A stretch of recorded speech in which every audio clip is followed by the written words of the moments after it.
Hey guys, my name is Andrew. I am the creative mind behind DopeTrees.xyz. This is our site where we basically are working on creating our own fictional universe that kind of highlights mythic lore and other stories of creation into just one cohesive linear story. It's a long time in the making.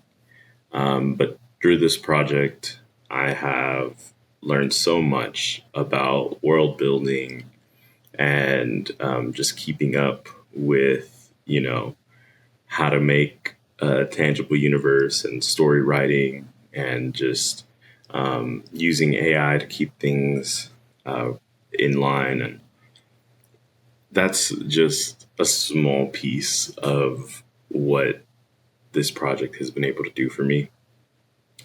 The larger piece is through this project and through what I've done, I have found faith, and I wanted to share my testimony with you all.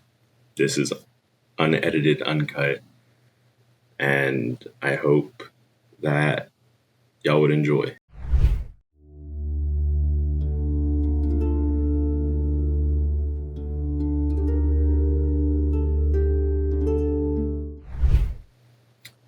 So, to give you some background, I'm the oldest of four boys. I was born almost 3 months premature. Um, from what I understand, there were a lot of complications with birth that, had I not been an emergency C-section, then my mother would have ended up passing away along with myself. Um, from the beginning, such a funny phrase, um, my entire life has truly been a miracle. I was, or my mother was told that I would be born with severe birth defect, that I would have a lot of developmental problems over the course of my early adolescence, and that there was a big possibility that I would have had a premature death as well before reaching adulthood. And none of those things came to pass, thank God. We didn't grow up. My mother was raised Catholic. My father was raised Southern Baptist, and both of them had essentially been excommunicated from their church, but neither one of them was really a true follower. They were just kind of born into it, so they knew the name of Jesus, they knew the name of God, but we weren't a Christian family. My parents had me out of wedlock, and they were both, high school dropouts, heavily involved in gang life and drug culture. And my father had actually spent a good few years incarcerated. Um, and at that time, it was just me and my mom. I've always had this just deeper sense of wisdom when it came to the mysteries of the universe and why things happen the way they do. And one of my earliest memories was talking to my mom about what happens to the soul after death. And I always felt like there was scientific evidence, because in school we're taught the law of conservation of energy and matter. And so when I learned that at a young age, I was a really big nerd. Um, I loved learning. I loved all these things, and for the most part, I was the most pacifist kid, very sensitive, just a mama's boy, to be frank. Um, but I remember having that discussion with my mom one time, and just letting her know that I just knew that something happened after we died, and that was one of the most profound moments I remember, just talking to her and you know, I've always just had this fascination with the esoteric and wanting to know more about the broader universe and the spectrum of light that we can't see.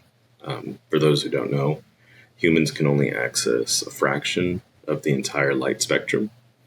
We're unable to see infrared, gamma ray, a lot of other things. And so that always fascinated me because it gave way to limited perception.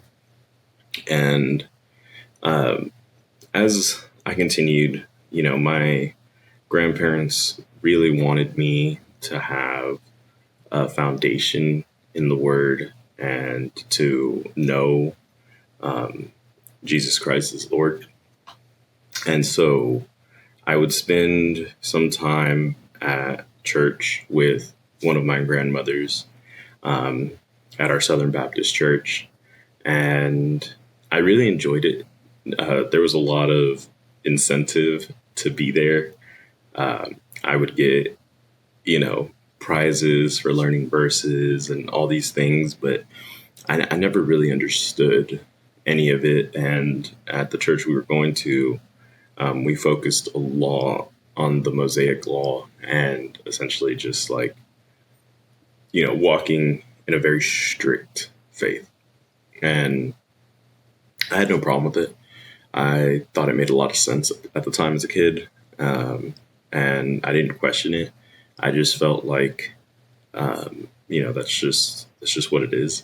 And oddly enough, though, there were a lot of spaces in that church that gave me this unsettling feeling, this very deep feeling. And at the time, I was dealing with a lot. I had been exposed to a lot of explicit content as a child, um, through a childhood friend who later would reveal that she was being taken advantage of by her own father. And so she exposed me to a lot, and I would just have this overwhelming feeling of just like guilt and like accusation when I would walk into certain rooms of that church. And I never really expressed or said anything about it because I thought it would just expose what I had done wrong. And, um, that was scary. And so I didn't ever say anything about it. And additionally, my other grandmother, who was a Catholic woman and practiced more of a faith in Catholicism, would take me to her church as well for things like communion, stuff like that. Um, I'd seen like babies get baptized and stuff, and um, she gave me a rosary. And at the end of the day, like I just thought it was like, okay, cool. Like I got a nice necklace, and I just appreciated the gift from my grandmother. Um, Unfortunately, when I went to church the next week and I had the rosary on, uh, my grandmother, who was Southern Baptist, essentially told me that by wearing that, I was going to go to hell. And at that time, as a child, I didn't understand because, and this is just the innocence of a child, where I was like, but this has Jesus on it. And it didn't make sense to me. And she essentially told me that I was worshiping a false idol and just a lot of stuff, and that my grandmother was going to go to hell and all these things, which I can laugh at now. But as a child, like it was extremely, traumatizing. And if I'm being honest, I think at that moment is when I lost my faith because I realized that there was more division within these institutions than there was actual unity, which is what I received when I was studying the word, which was that We were supposed to be a united body rather than a body filled with division. And it broke me. It just made me not want to have anything to do with it. So I stopped going to church. And at this time, I was already hitting my early adolescence. Um, Likewise, my parents, they tried their best, but they were struggling with their own problems. And my dad had uh, an addiction to some pretty hard drugs. And he was always a good provider, but he was a functioning drug addict. And he would essentially just kind of like spaz out, for lack of a better word, whenever we were alone with him. And he was never abusive, but you could just tell something was always off in his behavior and sporadicness. Like he would do things um, like peeking out windows and just like stare at us from across the rooms. And at that time, I started to really fear for my brother and I's safety and well being. And um, that led me to essentially wanting to just be a protector for them. So I used to sleep with hammers and knives under my bed because I was scared of what could happen had my father just like lost his mind or something. And that's really sad to say. Just to give y'all clarity, me and my father are really good now. And he has overcome those addictions and now just leads a life of peace. And, you know, it just goes to show that sometimes what we think we're doing as the right thing can just further put us, our own morality and our own safety at jeopardy within the spirit. But that was essentially my whole thing. And I was growing fearful. I was constantly just ridiculed in my home. Um, Both my parents were very young when they had me, and they didn't know how to raise a child. So I was raised very strictly. I had a lot of rules. Um, and I was also talked to fairly harshly as a child. Um, I would get told things like men don't cry, the typical if you let somebody uh, whoop your butt, then when you get home, we're going to whoop your butt. Um, and I grew up in Southeast Dallas next to, um, you know, whorehouses, crack houses, and I'm serious, like side by side. And then additionally, too, um, there was a lot of activity that was happening as my father was heavily gang affiliated up until the time of his second incarceration, when he just decided that he wanted to be there for his family. As we ended up, they ended up having um, three other children, so I became the eldest, and even that was hard to deal with because I'm 6, 7, and 8 years older than my brothers. And so I just did not know where my place was. I wanted to be the best version I could be of myself. And I wanted to just, I don't know, I felt lost. I felt powerless. And at that time, I had created this monster that was my father. Um, and I just felt like that I needed to be the person to defeat him. And it's a scary thing when you think about that and in your own father, because at the time I didn't realize that um, the adversary was really trying to divide our home. And there were many things that were going on.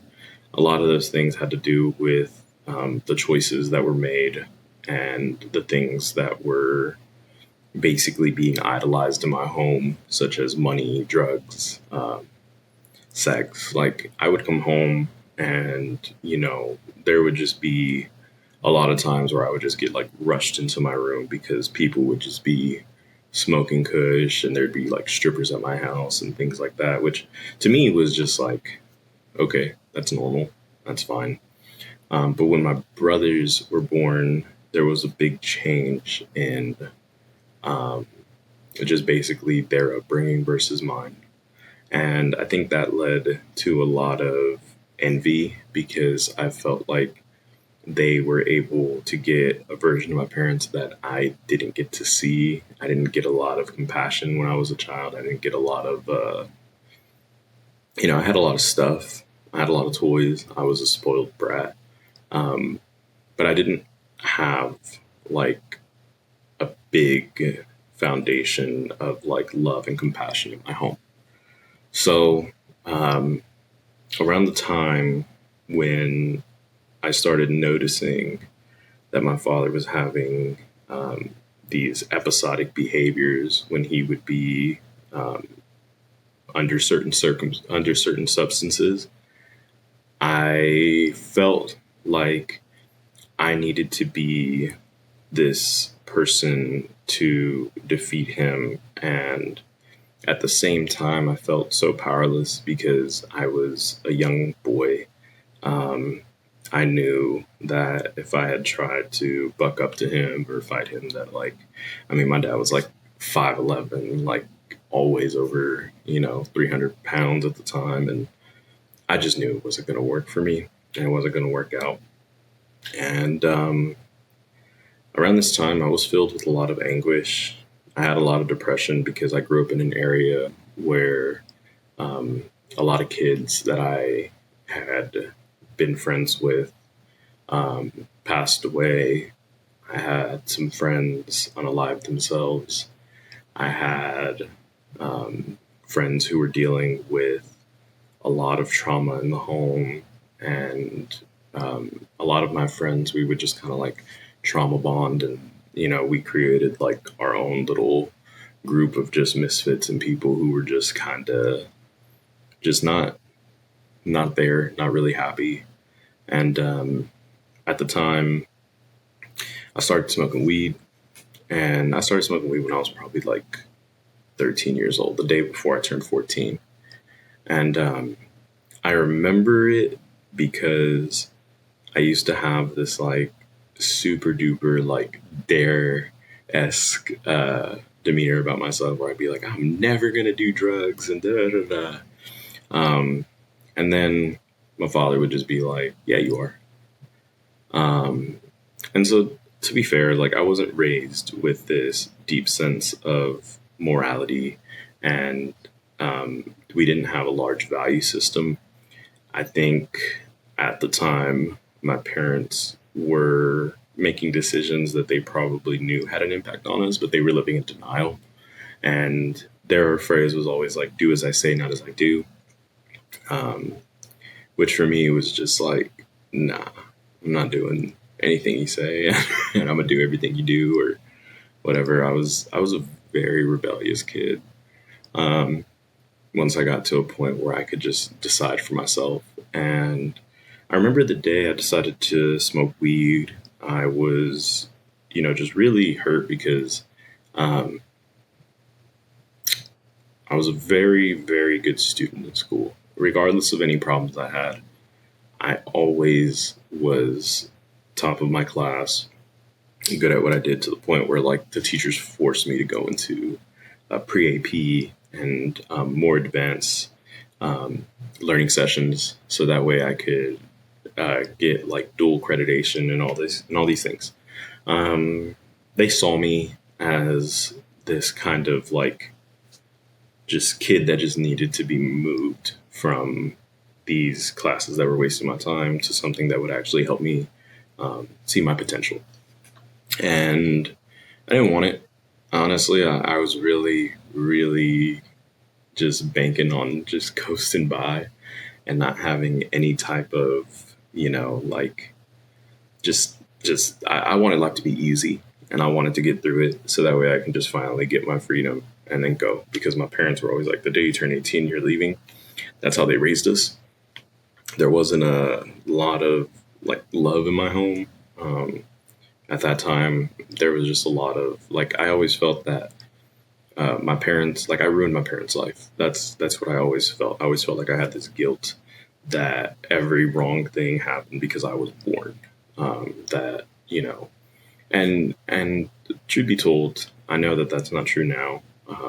My mom used to always say it in a light, but I truly felt like my dad just did not want me because I basically put a hold on his fun and his life. And I lived with that for a very long time. And when I decided to smoke weed, it was because I was doing really well in school. And at the time, they just had dropped the first Xbox 360. And I really wanted it. And so I had saved up like a whole bunch of money that I had earned from like chores and doing stuff for my neighbors and stuff. And we were so broke, we used to get everything from a pawn shop. And so I remember just asking, hey, if I get half of the money to put down on this Xbox, would y'all, and I asked my mom, I was like, would y'all be willing to help me? And that'd be like my birthday present. And she was like, yeah, that sounds like a good idea. You can go ask your dad. And I remember asking my dad, and he just was like, no, if I want something, I'm going to get a PlayStation. It's going to be for me, not you. And that made me so mad because at the time I felt like I had deserved more than that. And long story short, they ended up getting me an Xbox anyways. And it was just one of those like things to like, I'm going to say a dickhead response and then basically like get you to kind of like get mad to see what you do. And that was a game that my dad liked to play at the time. And it was very cynical, but that was just who he was. And so I was really mad. And I remember one of my friends in middle school had gifted me a bag of weed, and I was like, "No, I'm not gonna like smoke that, man. Like, I don't do drugs." And he was like, "Well, then just sell it. You can make like $20, $30, and then just go, do something with it, and that's it." And I was like, "Oh, that's true." And so, funny enough, after I was given that response, I was like, "Well, you know what? If y'all don't care about what I do, and y'all don't care about the work I'm putting in, and y'all aren't gonna essentially just like give me what I want," which I think at that age, the fact that I was willing to put up half the money and work for what I wanted was already just a big differentiation between me and some of the people I grew up with. I was like, then I'm gonna go smoke this weed, and I don't care. And biggest mistake, I went rolled up for the first time with one of my buddies, and we went down to the creek behind our neighborhood, and I got high as a kite, and I was just a goofball, and it was done at that moment. Like, I was just like, I love this feeling, and I started smoking weed habitually, and I kept it in secret up until the point where I started getting ultimately like life was just really stressful. I was dealing with a lot of anxiety and depression, and at that time, my parents didn't believe in those things. I mean, we're Hispanic. I'm third generation Latino, and my parents are second generation. So, in our culture, like, there's a lot of times where those things, mental health, like they're not something that you consider. It's just kind of like get over it, get up, and go to work. Like, that's what you have to do. We don't have the luxury of just being able to get you therapy. We don't have all these things like that cost money. We're not spending it on that. And so for me, my therapy was weed. I smoked weed all the time. I smoked weed every day before school, and I was a top performer. It made me feel like I was more creative, and overall, like, it would just put me in just like this great mood. And like, I was smoking so much that like by 16, 17, I could smoke weed and like my eyes wouldn't get red. Like, I was so used to it and had such a tolerance for it that like it was basically like, drinking a cup of coffee.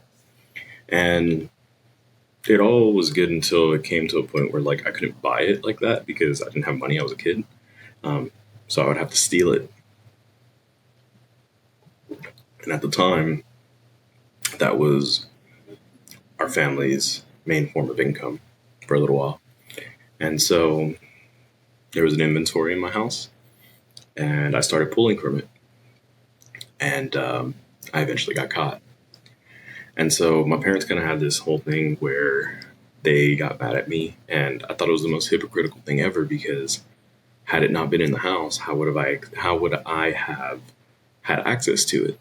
And their whole argument was it's like alcohol. Just because there's alcohol in the home does not mean that you get to access it.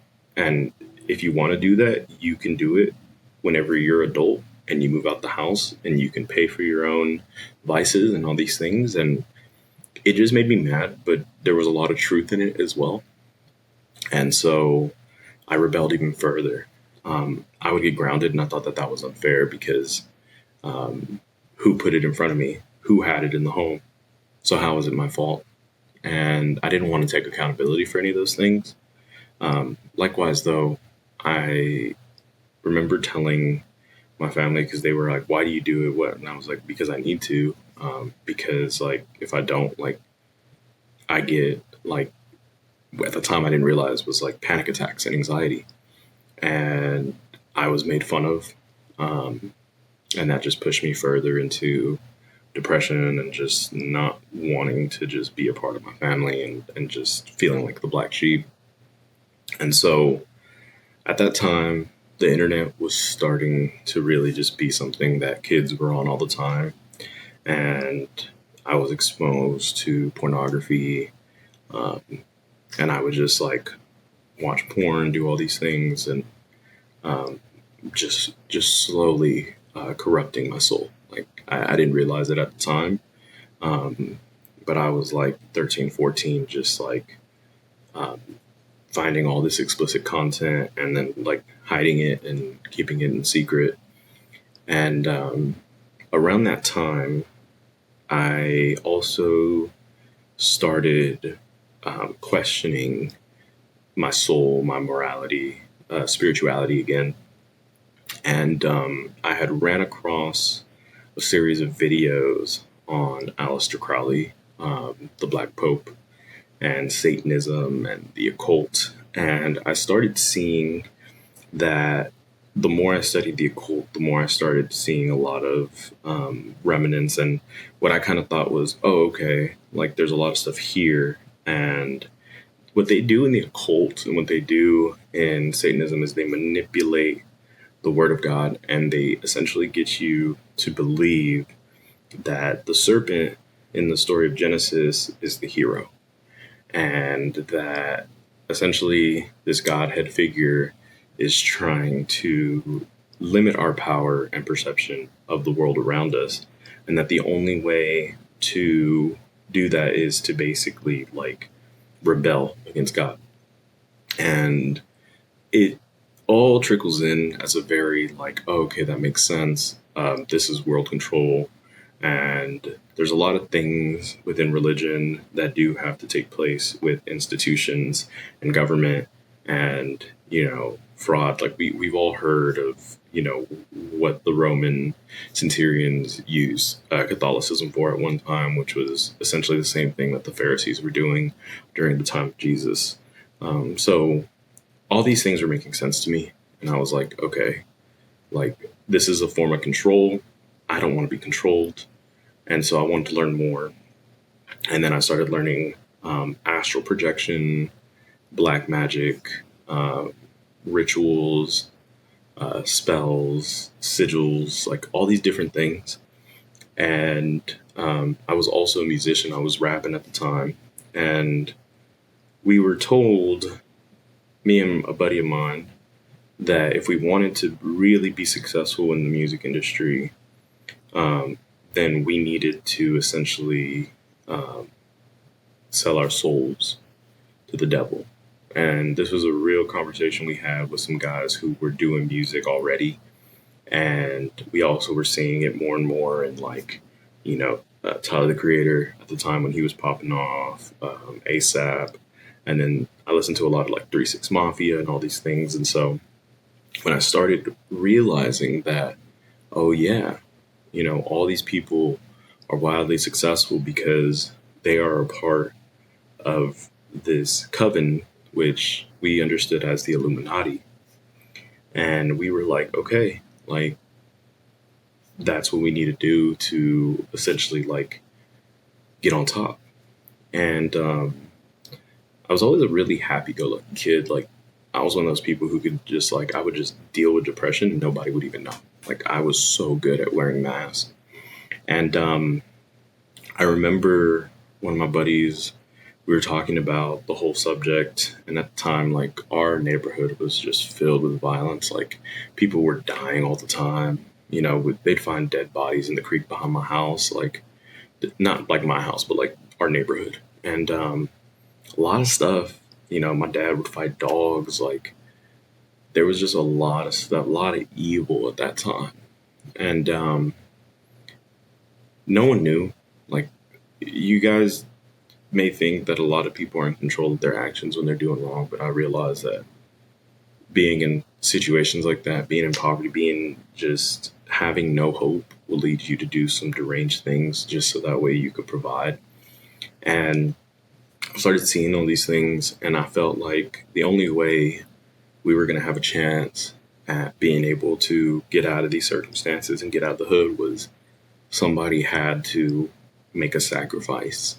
And I remember talking to my buddy, and I was like, I think I'm going to do it.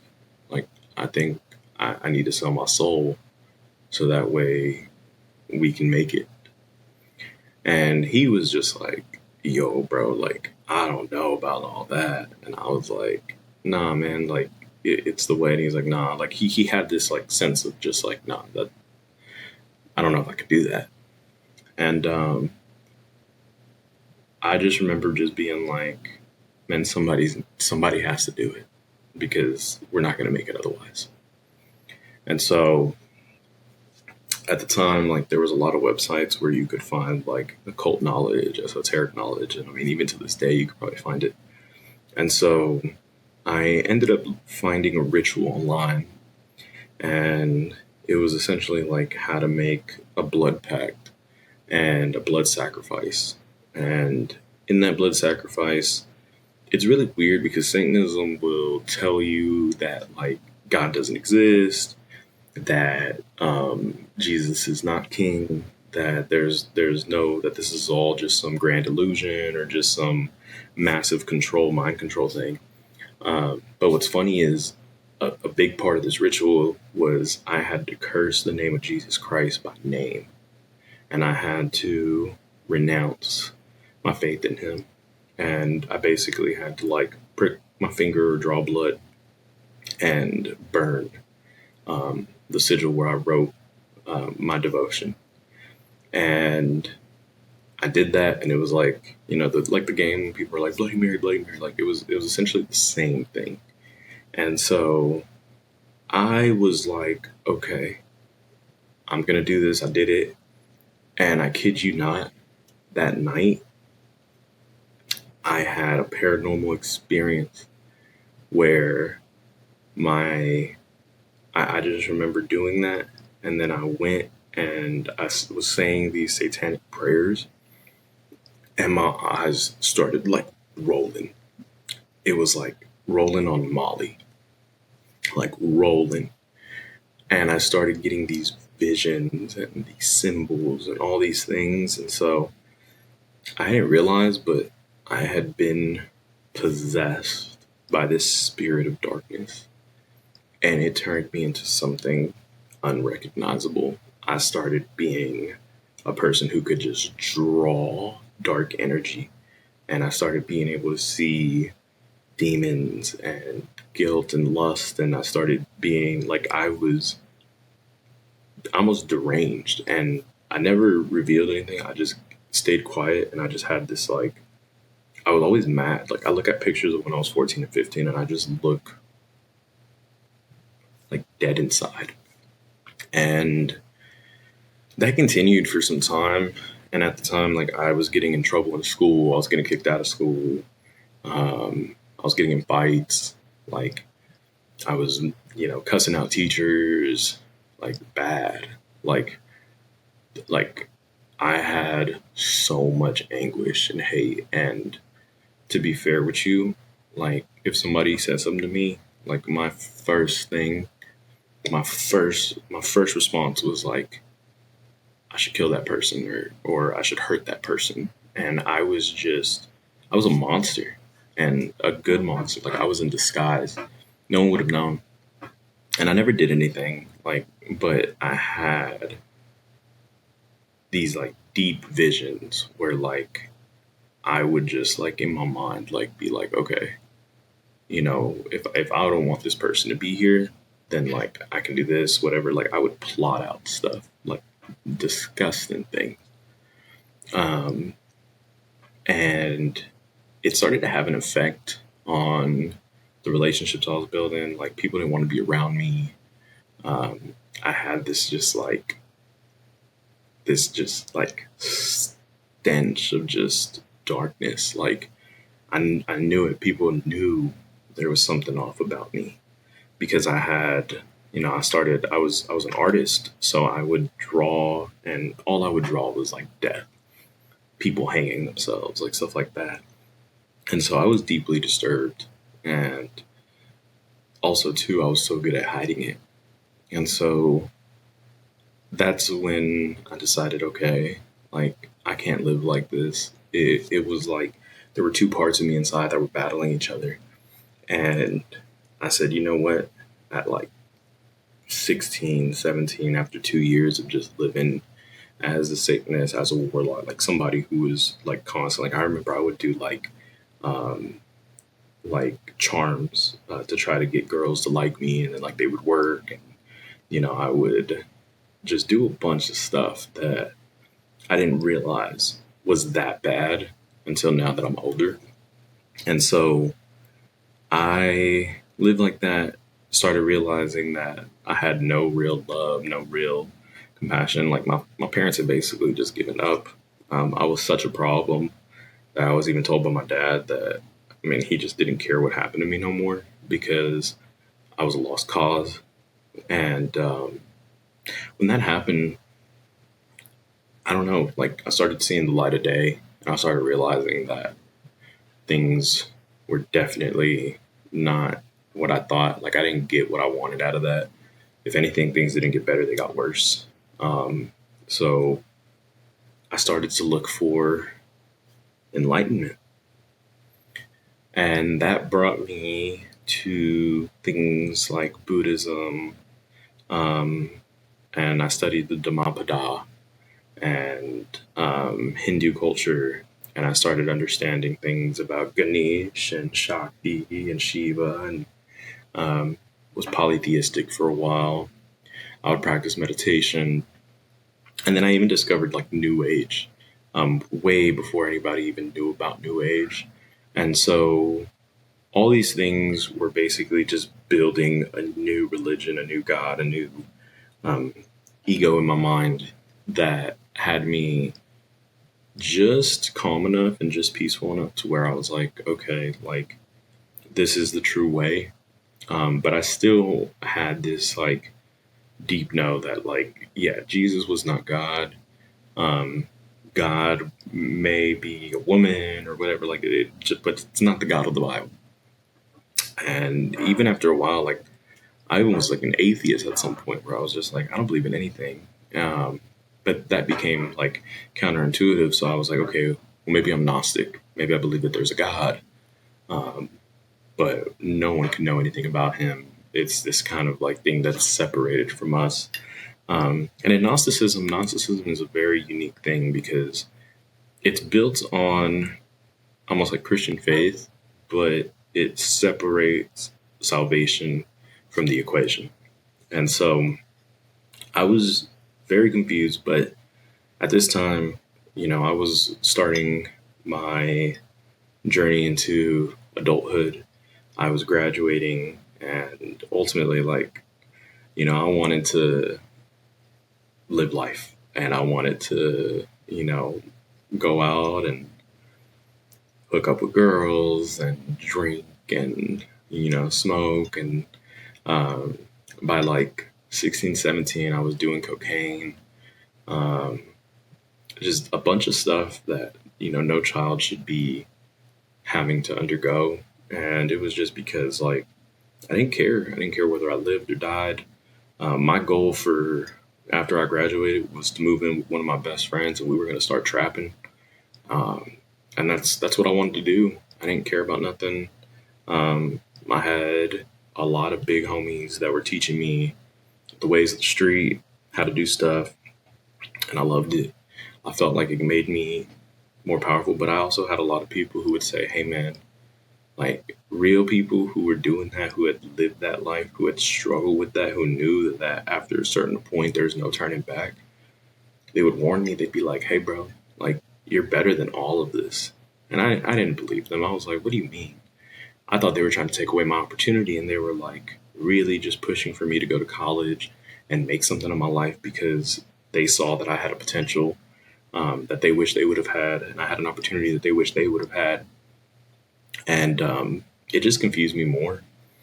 And I kind of got served an ultimatum from my mom, which was basically like, you could go to college, take advantage, because I had graduated in the top 15%, even though in the middle of my high school career, because when I was in high school, there was 4 years. It was 9th, 10th, 11th, 12th. And in my 10th grade year, I was expelled from a dual credited magnet program that I was in, which would have given me my associate's degree on graduation. And I was kicked out because I got caught with weed. Um, so that destroyed my GPA. I came into my new high school at the bottom 10%, and then I ended up graduating in the top 15. So to say I wasn't smart would be a lie. Like, I was very intelligent, very articulate, and I had a lot of teachers that were pushing for me to be a better person than what I wanted to be. And so that continued. I went ahead and, was still like, no, I'm not going to college. Like, I'm gonna sell drugs and might go to community college. Like, who knows? But my mom was like, nah, bro. Like, you have two options, and I'm gonna give them to you really straight. She was like, you could either go to college, take advantage of the opportunity, or the day you graduate, you can get the fuck out of my house. And I was like, what do you mean? I graduated in a month, and I worked at Pizza Hut, making $7.25 an hour. I was smart enough to know that that wasn't going to help me survive, and that wasn't going to give me a foundation on life. So I had to do what I had to do. And I remember talking to one of my best friends, and I was like, hey, brother, like, they're trying to make me do this, and I don't want to do that. And one of my best friends, still a good friend to this day, was like, bro, stop being stupid. He was like, you are given such a good opportunity, and you're so willing to walk away from it when the rest of us don't even have that. And I had been told this, like, this was a reoccurring theme in my life. People just telling me, like, you're so talented. You have such a natural ability to do things, but you're so lazy. You have no discipline. And when he told me that, I was like, okay, fine. So I picked out what college I wanted to go to, and I ended up going to Texas State in 2014.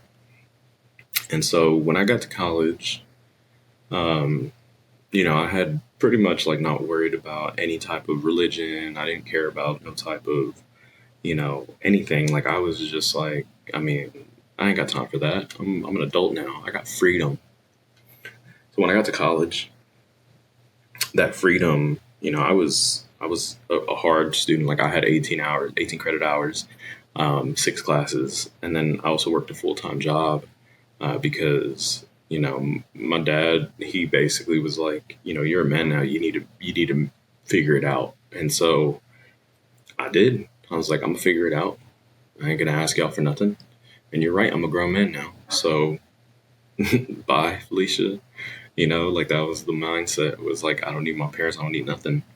And when I was in school, I started basically realizing, because my biggest deterrent from going to college, and this is how silly it is, was I didn't have a weed plug in college. And so I was like, no, I'm not going to go. And my dad was like, do you really think you're going to go to college and not be able to find some weed? Man, I got to San Marcos, I got to Austin, Texas, and I realized, wow, the weed is different out here. it was that far. And so, when I got to college, like I started hooking up with girls, like I was, doing heathenistic things. Um, and I was also like dealing with a lot of deep insecurity and stuff because when you get to college, you realize like there's always somebody better than you, there's always somebody smarter than you. And I was one of the most gifted students in my community in high school. And I didn't realize that like I was basically like bottom of the barrel good, not top of the barrel. So when I got to college, I was severely behind in mathematics, in history, and all these different things. And I struggled. I had to go to tutoring. I had to do all this stuff. And I was also working a full time job. And my mom was trying to help me, which she could. But during this time, I used to go back home. But my first couple months in college, my parents decided to move from my neighborhood so that way they can enroll my brothers in the school that was on the outskirts of Dallas, which was in like the Kaufman area, Scurry, Texas, where they had better schools and they had a better opportunity at education because they saw that I had a lot of things that I had to deal with in my neighborhood that they didn't want my brothers to deal with. So when they moved, I mean, that was it for me. There was no home to go to. My childhood was not out there. I wasn't a country boy. I loved the city and I loved being there. So I basically planted roots in South Austin and San Marcos, and that's where I stayed. And at the time, like, I was struggling. I needed to figure out because I wanted my first apartment, and I got my mom to co-sign for me. And once you get that apartment, you're locked in. And I always knew and had an understanding that bills needed to be paid. There's no excuse. If I were to get evicted, then I would end up basically messing up my credit. I already had bad credit because at 18, they gave me a credit card at Best Buy and told me I could take whatever I want out on it. And they forged the numbers. So they gave me $20,000, which is insane for a 19-year-old. And so quickly, my focus shifted from school and started to go towards survival. And one of the things that I knew when push comes to shove, and the thing that I would always fall back on is I was like, well, when the going gets tough, the tough gets going. And so I would always find a way to make money through the trade of certain goods that had an effect and alteration on the brain. That's all I'm going to say about it. And so I did that for a long time, and that led me to hallucinogenics, acid, mushrooms, and I started experimenting with these things. And I started seeing things like there was a month where I literally took psilocybin mushrooms for every day for about a month. And I remember like I was just seeing things and having these crazy visions of just watching the world just go from like a state of decay to growth, and like these crazy things. Like I was seeing time move differently. I was seeing people's like deepest insecurities, and like I had this just like deep ability to be able to visualize and see things that nobody else could see. And, that pushed me to just even more like anguish because I didn't know what was going on. And I had, some girls that I was talking to, like multiple girls, and I was sleeping around with multiple girls. And, like I just wasn't living a good life. I wasn't living a good life, and I was just living by the flesh. And I mean, that continued for so long. And around the time when I had my second apartment, which is basically like a year or two after I ended up, dropping out of college, I was working. My mother fell into a diabetic coma. And that just stopped everything in its tracks because my mom was, kind of like the rock of our family. And so she fell into a coma for over 9 months. And a lot of stuff happened during that time. My family lost their properties, and I didn't know any of this, and I was going to go back home. And I thought that there was still a home to go to, and I ended up finding out that everything that my family had built was just basically gone within a few months. And there's speculation on why that happened and how that happened, but that's very irrelevant to the story. So essentially, like, there was no life to be lived in that area. And at the time, I've always had this like savior complex where I was like, well, I'm going to go back and I'm going to bring my family together. I'm going to do this stuff. Um, and I had been warned by a family member that if I went back home, there would be nothing to go to, and that I would probably be putting myself in an even worse circumstance than I was now. Which for me at the time was like, how could it be worse? Like, I just quit my job. I just, I didn't sign my lease again. So, like, I got to go somewhere because if not, I'm not going to have nowhere to go. And he was right. There was nowhere to go. So I made a decision to stay where I was at, and I had to take several jobs. I didn't have a car, so I was biking every day, like 6 miles to and from work. So like 12 miles a day, and I worked two jobs. I was a dishwasher at a wing bar, and then I was also working at a senior living center as a server and dishwasher there. And so I worked um, two jobs and was just slowly, and then also had like my little side hustle. Um, and at the time, like, I didn't have a cosigner for apartments. So what they wanted was basically 3 months payment up front. And I was making like $8 an hour. So it took forever for me to save up because most apartments in this area were like between $900 to $1,100. So they wanted me to put up like almost $2,000 to $3,000, and I didn't know how to save. I had no money for college. I had no college. Like, I had nothing. $0. There were many times where like literally in my fridge all I had was like a case of beer, and then I just had weed, and like that was my meal, and then maybe like a pizza. I didn't know how to take care of myself. I didn't have curtains. I didn't have bed sheets. Like, I had the most bare minimum, and I was living in apartments that were fully furnished, so I didn't have nothing. I didn't own nothing. All I had was a bike, a bag of weed, and a bong. And that was it.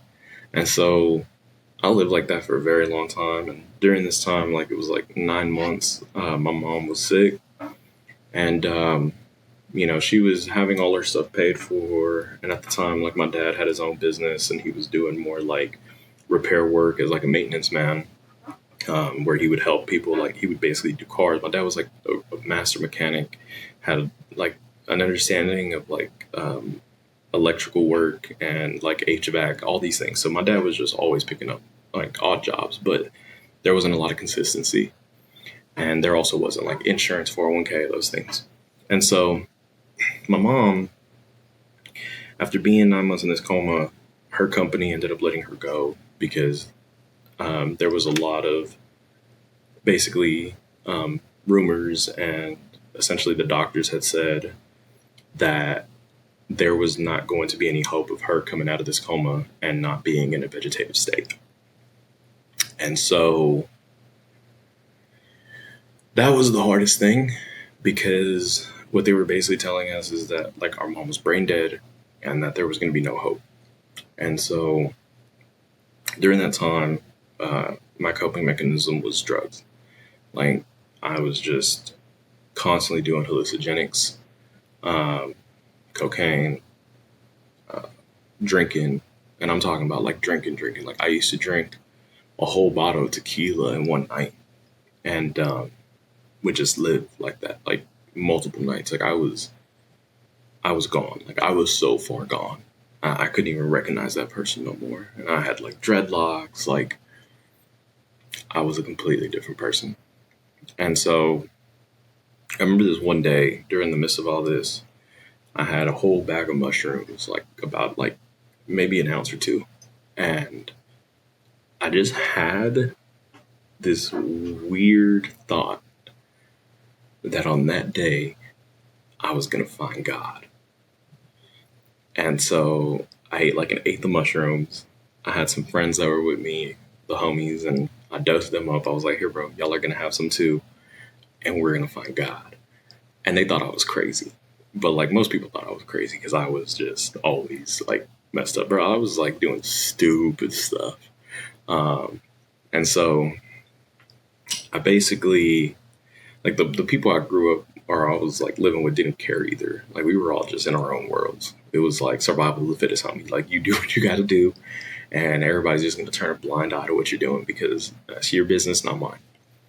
So I get the homies all tripped out, and then we go on this crazy adventure on the San Marcos River, and I had these crazy visions to where the sky opened up to me, and like I could have swore, man, I saw the face of God, the Watchers or whatever. And what's crazy is, at the same time, there were some people who were under the same influence who witnessed everything that I saw and were able to validate everything that I was seeing because they were seeing the same thing at a coincidence. And we had this talk about just like life, and essentially like in that moment I realized like, okay, there is a God, and I don't know who he is, I don't know what he is, I don't know what it is, but there's one, and I know that. And so the day comes to an end, and I'm sitting there, I'm chilling, drugs are wearing off, and I remember all I wanted to do was just chill out under the stars. So I went, put some pajamas on. I used to have these like Marvel pajamas, and then I had this little raft that I would use to float the river. So I inflated that thing up, and I went to go sit on my porch, and I just sat there like under the stars, just looking. And I felt this voice that was telling me like, hey, you need to call your dad. And at that time, me and him had no relationship. We weren't talking. We weren't friends. We weren't like, I had nothing. I really didn't want nothing to do with him. And I remember that voice being like, you need to call your dad. And I was like, nah, bro, I'm not doing that. And then again, the voice was like, you need to call him because he needs you. And I was like, what the fuck I look like? And I was just like, I'm not going to do it. But it became so loud in my head that I just needed to call him. I was like, okay, fine, I'm going to call him. So I call him up. I don't say nothing about what's going on. I don't say nothing about what I've done. I just was like, hey, like, I just wanted to call you because I just felt like something was wrong. And essentially, like, my dad was telling me that the insurance had run out, that my mom's company was no longer going to be helping to pay the bills, and that there was just no way of being able to keep the life support going. So I knew what was coming with that. And I knew that at some point, this was all going to basically come to a halt. And when it came to a halt, I knew what that meant for my mom, and I knew what that meant for my family. And our family was extremely divided because everybody felt like there was a certain way that things should have been done or handled. And, you know, at the end of the day, I just remember my dad just sobbing to me. First time in my life I had ever heard him have like remorse or anything, because he had felt like he had failed my mom, and he didn't know what he was going to do because they couldn't just keep up with these bills. And essentially I knew what he was saying, that the time was coming and they were going to have to he was going to have to make a decision whether to keep on keeping on or pull the plug. And like I said, at the time, I had no type of like, I didn't have respect. I didn't have love, admiration. Like, I had no compassion for my dad. I didn't care. But I remember just sitting there listening to him, and him just telling me how much he loved my mom and all this stuff. And I had a real conversation with him for the first time in my life. And I was like, Dad, you know what? At the end of the day, she chose you.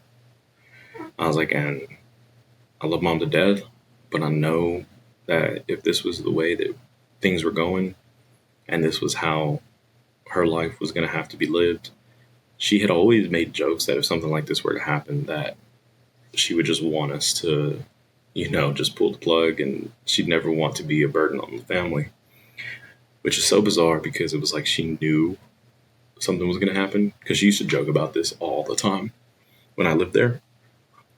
And so I told him, I was like, hey, if you have to pull that plug, then it is what it is. At the end of the day, she gave you that authority over her life. And no matter what happens, I'm here with you. I love you. And I know we've never seen eye to eye on things. And I know we've never really been that close, but I will always be there for you. And I will always just know that you tried your best and that you've, like, you basically have my permission to do what needs to be done for the sake of our family and the sake of just being able to move past this. And man, he started crying. And then out of nowhere, something happened that I just could not explain. And I tell this to y'all because it needs to be said. Miracles happen. Jesus is real. And even at that time, I didn't even know that. But during that time, as I'm having that conversation with my dad, mind you, I'm already coming off. Like, I had been tripping for probably 8 to 12 hours. So it was done. Like, things were wearing off. And my phone began to mess up. It started like freaking out. The screen was like cutting out and like going fuzzy. And then out of nowhere, I could have sworn, to this day, I swear, something happened where I was looking at my phone and it was like this vortex of light started coming out of it. And it sounded like thousands of voices just like coming in. And then all of a sudden, after like those thousands of voices, just one voice. And it was the most heavenly, the most divine voice I had ever heard. It sounded like I was talking to an angel, like a song, like the greatest harmony of all time. And it told me that we needed to just stop what we were doing. That my mom was one of God's greatest angels, and that we needed to just be patient because where he had her was where she needed to be. And that if we were patient and had faith, then in 3 days' time, my mom would wake up. And I remember just looking at my phone and I just began to cry. Like, tears were just running from my eyes, and my phone died. And I had to restart it. Crazy thing was, same thing happened on my dad's end. And he was freaking out. And he was like, did you hear what happened? And I was like, yeah. Like, I didn't want to say nothing because I'm still like, and this might be another peak. I might be tripping again. But he said that he had heard basically a very similar experience. The phone was bugging, and then he started hearing a bunch of voices. But to him, he couldn't make it. He couldn't understand it, and it sounded like he was like, it sounded like monsters or demons or something. And I just remember, like, I laughed, and I was like, Dad, that's what you heard? And he was like, yeah, what did you hear? Because it scared him. And I told him, I said, that was an angel. I was like, I heard an angel. I was like, and I told him what he had told me. And I said, Dad, just wait. Please, just wait. And I told him what I had received. And to make a long story short, in 3 days' time, my mom began to wiggle her toes. So my dad was like, no, we're keeping her on life support. And they were like, no, this is just a brain response. It doesn't mean anything. He was like, no, we're keeping her alive. Y'all are going to do what I say. We're not doing what y'all say. A couple days later, she started moving her hands. A couple weeks later, she opened her eyes. And then they were like, okay, well, she's still going to be brain dead. And so that was fine. My dad was like, it doesn't matter. And so they kept her until the point where she became responsive. She was able to nod. She was able to speak. And then, long story short, they told us She was never going to be able to be the same person. She would never be able to drive. They were telling us that basically she would just be a vegetable. By God's grace, in the name of Jesus, my mom is fully healed. My mom has all of her intellect, all of her, like, she can do everything that they said that she wouldn't be able to do. And in the same doctors that were saying that I was going to die, that I was this, and I said the same thing about her, and she's alive, fully healed. I made a vow. I said, you know what? Something happened that day, and I don't know what it meant. I don't know what it was, but I knew that God had came through for me. And all I wanted to do was just figure out who he was or who it was. And that's what I wanted to do. That derailed me. Like, I was still living in the flesh. And even though I had this crazy miracle happen, I still was just living like a heathen. And that was one miracle. God bless. And then, time went on. Mom was getting better. I was just so tired because I didn't have no car. We had no wealth. Like, I had nobody looking out for me. And after my mom woke up, my family had to rebuild. And so did I. And I was homeless for several months, just staying on girls' couches. A couple nights I had to sleep. Like, I'd get drunk and then I would just go find somewhere and just crash out and then just wake up and then just basically do it all over again. Because I used to have friends that would like sneak me into bars and I was like 19, 20, underage and stuff. And I had one friend who saw my struggle and he was like, hey bro, I want to help you. And he let me stay in his garage until I had the money to move into an apartment. And I'm forever grateful for that. And so I ended up getting my life, getting an apartment, moving in with some friends. And from there, like, I knew something crazy had happened, but life was just lifing, and I just didn't know how to continue pursuing that. I think I had gone to like church one time, and then I was just like, all right, cool. Like, this is cool, I guess. But it didn't feel like anything to me.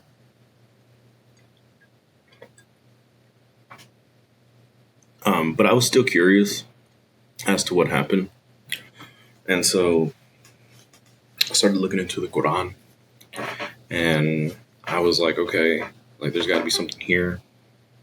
But I just couldn't, like, it was like, it didn't fit with a lot of the stuff that I had already experienced, because a lot of the Quran has to deal with, there's things on repentance and salvation that just don't align with the Christian faith.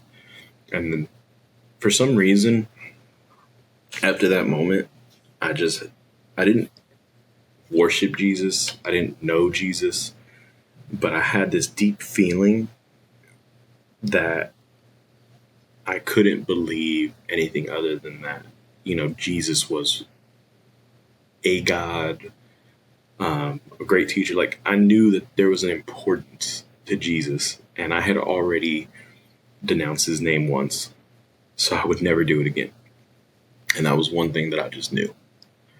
And so I'm going through this life continuously. Like, I'm telling you, like, I had a miracle happen, and I still ignored it and just was living my life, still doing what I was doing, because at the end of the day, like, bills needed to be paid, money needed to be made.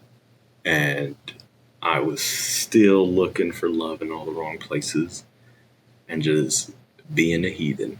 That's what I was good at. And so fast forward, I was still in need of money, still trying to get stuff because I needed a car. I needed all these things. And so I had some yayo and was trading that. And essentially, I had a buddy who I would basically like trade yay for herb. And one day, because like our family was still in shambles, there wasn't a lot going on. I had basically isolated myself, and just was like, I need to worry about myself because if I don't get right, like nothing, like I'm not gonna be able to help nobody. Um, so I just focused on just trying to get right as best I could, still making all the wrong choices though. And so I remember this one Thanksgiving, all my roommates were going back home, and I didn't have no home to go to really. Like, our family was still, like, maybe there was, but I was just, like, so disconnected from all of it that I just didn't want to even deal with it. Nor did I have the will, because I used to take the Greyhound to Dallas and then come back, and I was just tired of that because I would see all types of sketchy shit on the Greyhound. Greyhounds are weird.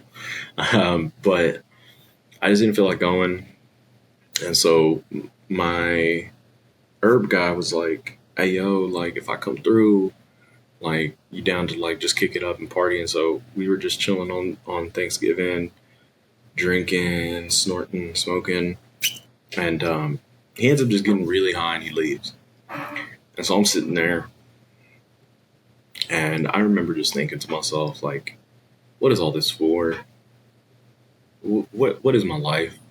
And I had this just deep, deep pit of despair.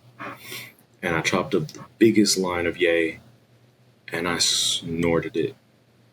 And all I felt was at that moment, like, my body, my blood, like, had grown cold. So cold, like ice cold. And I laid back. And at that moment, I thought that I was going to die. And I felt death embracing me. And I was so close to just letting go. And I just remember just feeling like this spirit hovered over me. And I recognized it because I remember just saying, I was like, God, you can have me. I was like, Jesus, just take me. And I felt it, like I was gonna die. And something reached for me and pulled me. And all of a sudden, like, all the heat, like, I felt like I was on fire. And I didn't know what it was. I still could not believe or accept Jesus Christ as Savior. But I knew that he had his hand on me. And he pulled me from that pit, from that darkness, because I wasn't going up. I was not going up. I knew where I was going. But he saved me. And I remember that day I took everything and I flushed it down the toilet. I said, I don't want to do this no more, bro. Like, what's going on with me? Like, who am I? Why am I doing this to myself? And, I was making music. I had just dropped my first couple albums and stuff. Like, and, I just was like, I just want to live, bro. Like, that's it. I just want to live. And I chose life. And second miracle, bro. Well, third miracle if you count my birth. And man, I just remember just like for a time I was like, okay, cool. Like, I'm chilling. Um and I confess because at the time I was living on my homie's like couch, and essentially they were helping me until we moved into our apartment. And I was doing everything in secret. Nobody knew what I was doing. And so, I just continued about life. Ended up getting my other apartment, moving in with these dudes. And life just continued. And I didn't pay no attention to it. A couple years later, it had been some time since I had seen my family or visited my family. And my mom had finally gotten to a point of normalcy. And she was driving and doing all these things that they swore she would never do. So she came to pick me up with my brother, my youngest brother.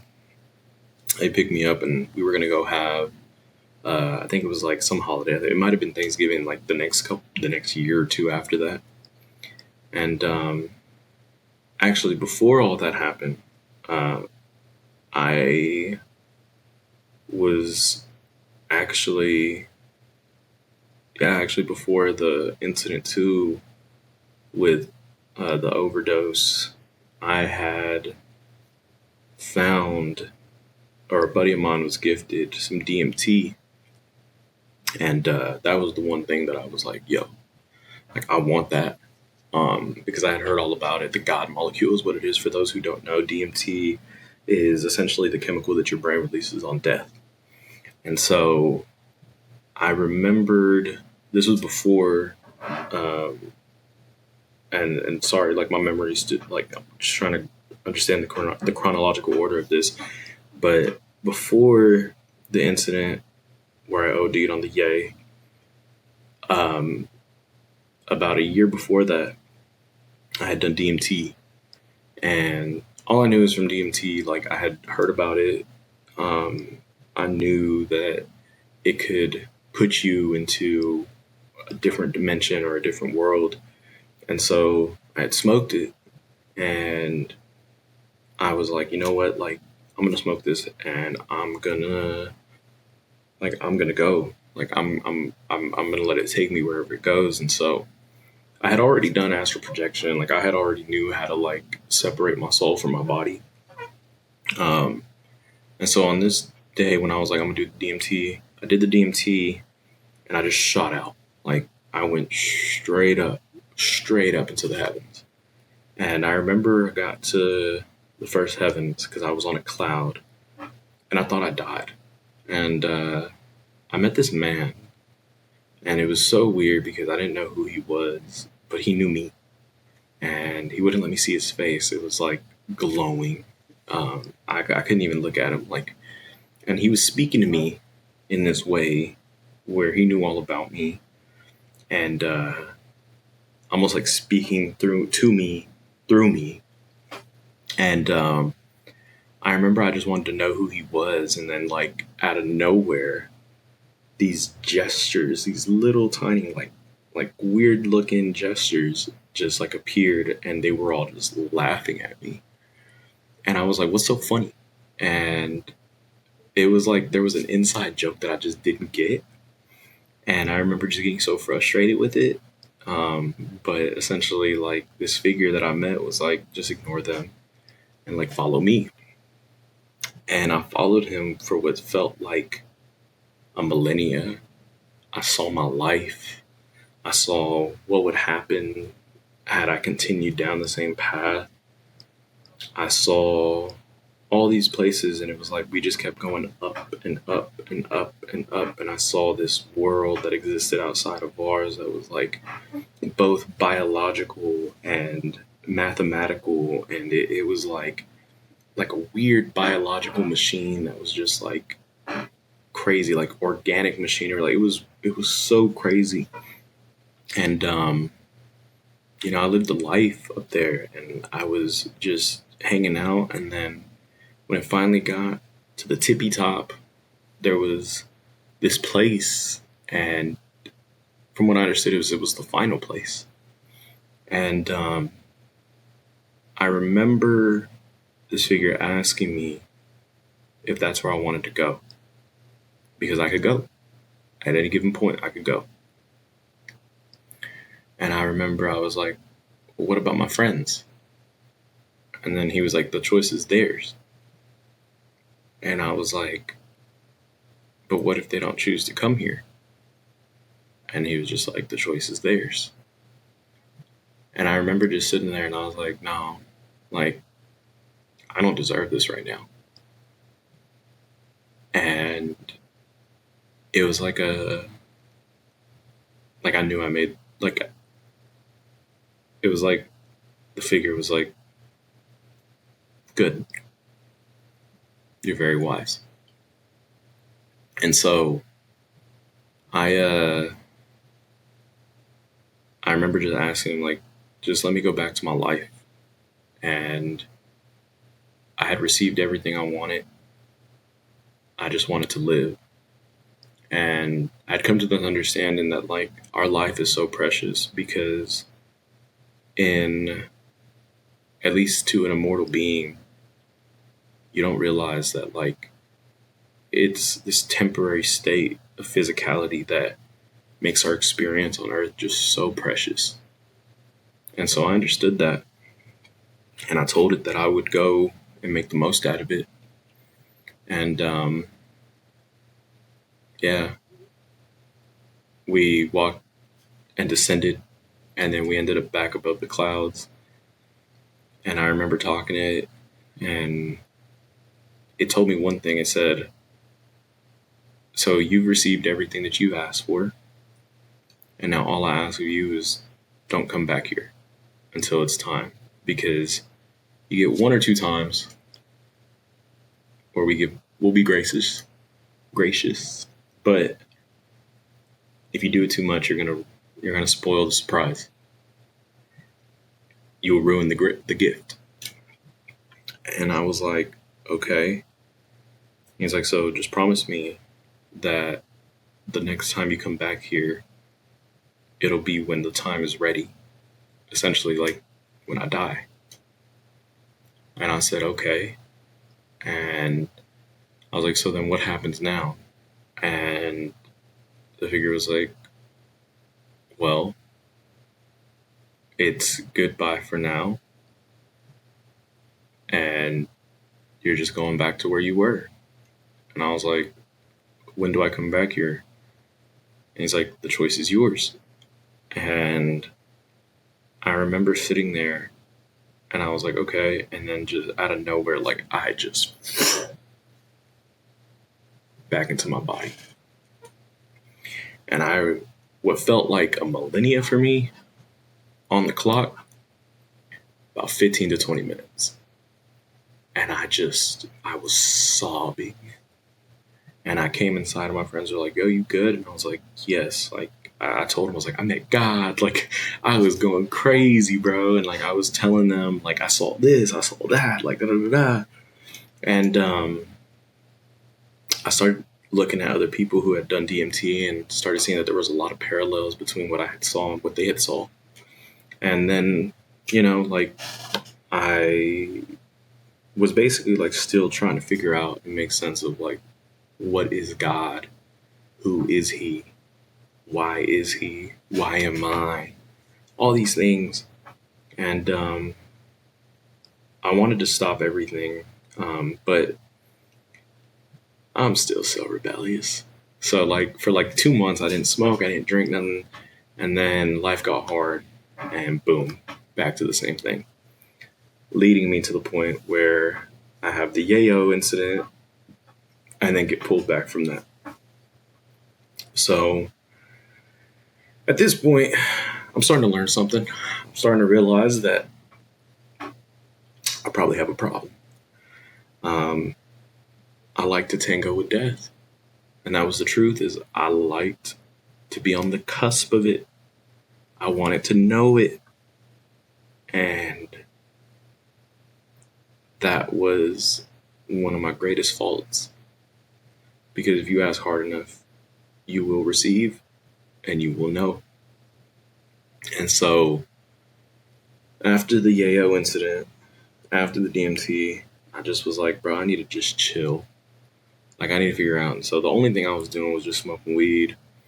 And it had been a couple years. My mom was getting better. They decided to come and pick me up for, I think, like Thanksgiving. And so we go. Mind you, I'm still so arrogant.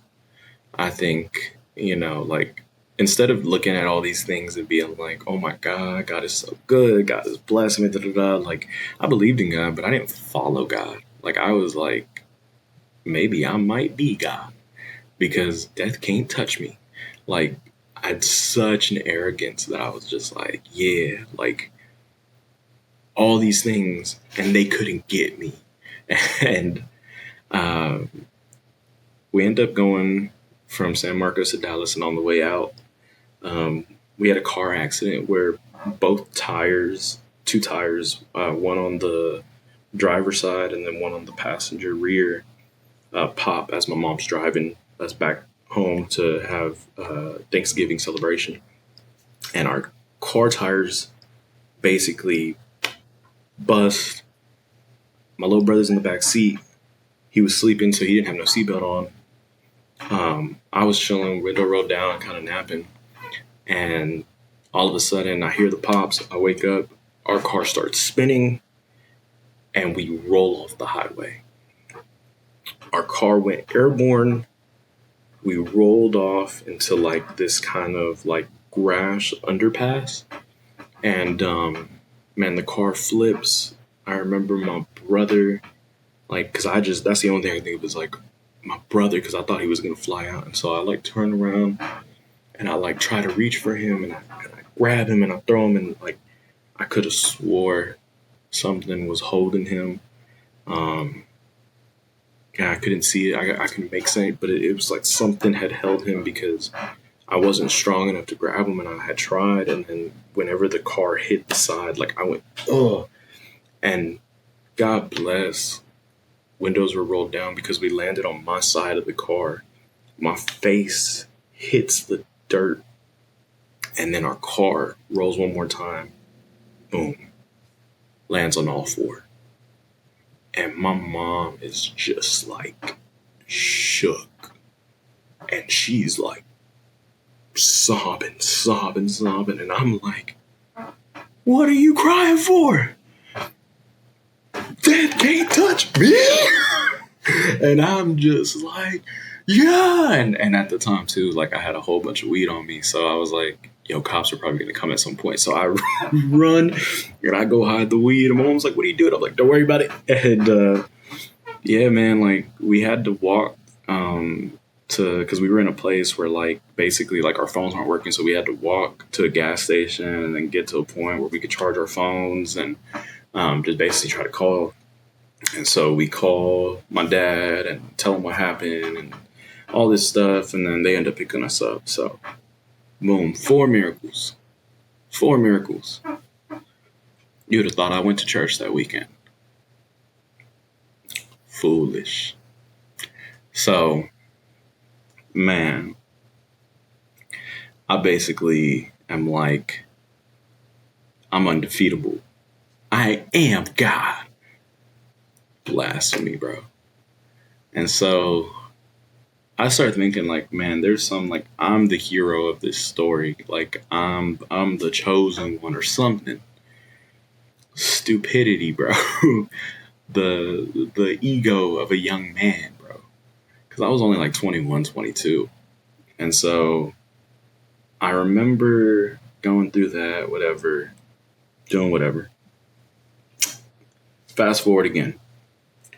I ended up meeting my wife. And it was during a time when I was still like choosing all the wrong women.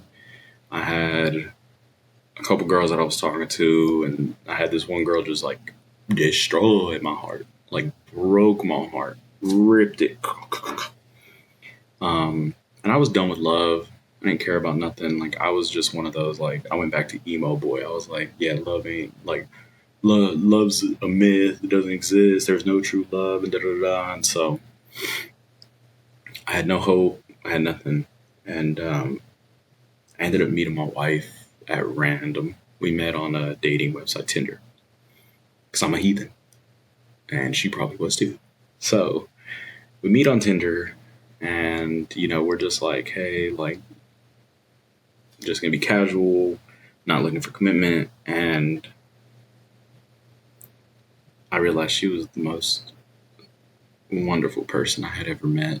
She was so kind. She was so sweet. And she appreciated so much that I had done when I hadn't done very much in my eyes.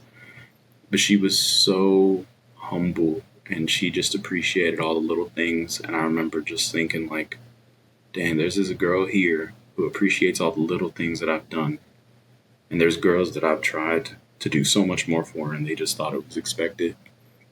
And I can't say that I was like fully in love, but I knew that I had met somebody really special. And I didn't feel like I deserved that at the time. I didn't think I was capable of being able to cherish it, but I was like, you know what? Like,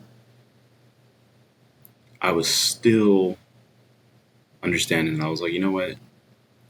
God put this person in my life, and I'm not going to disrespect because this is all I've been asking for.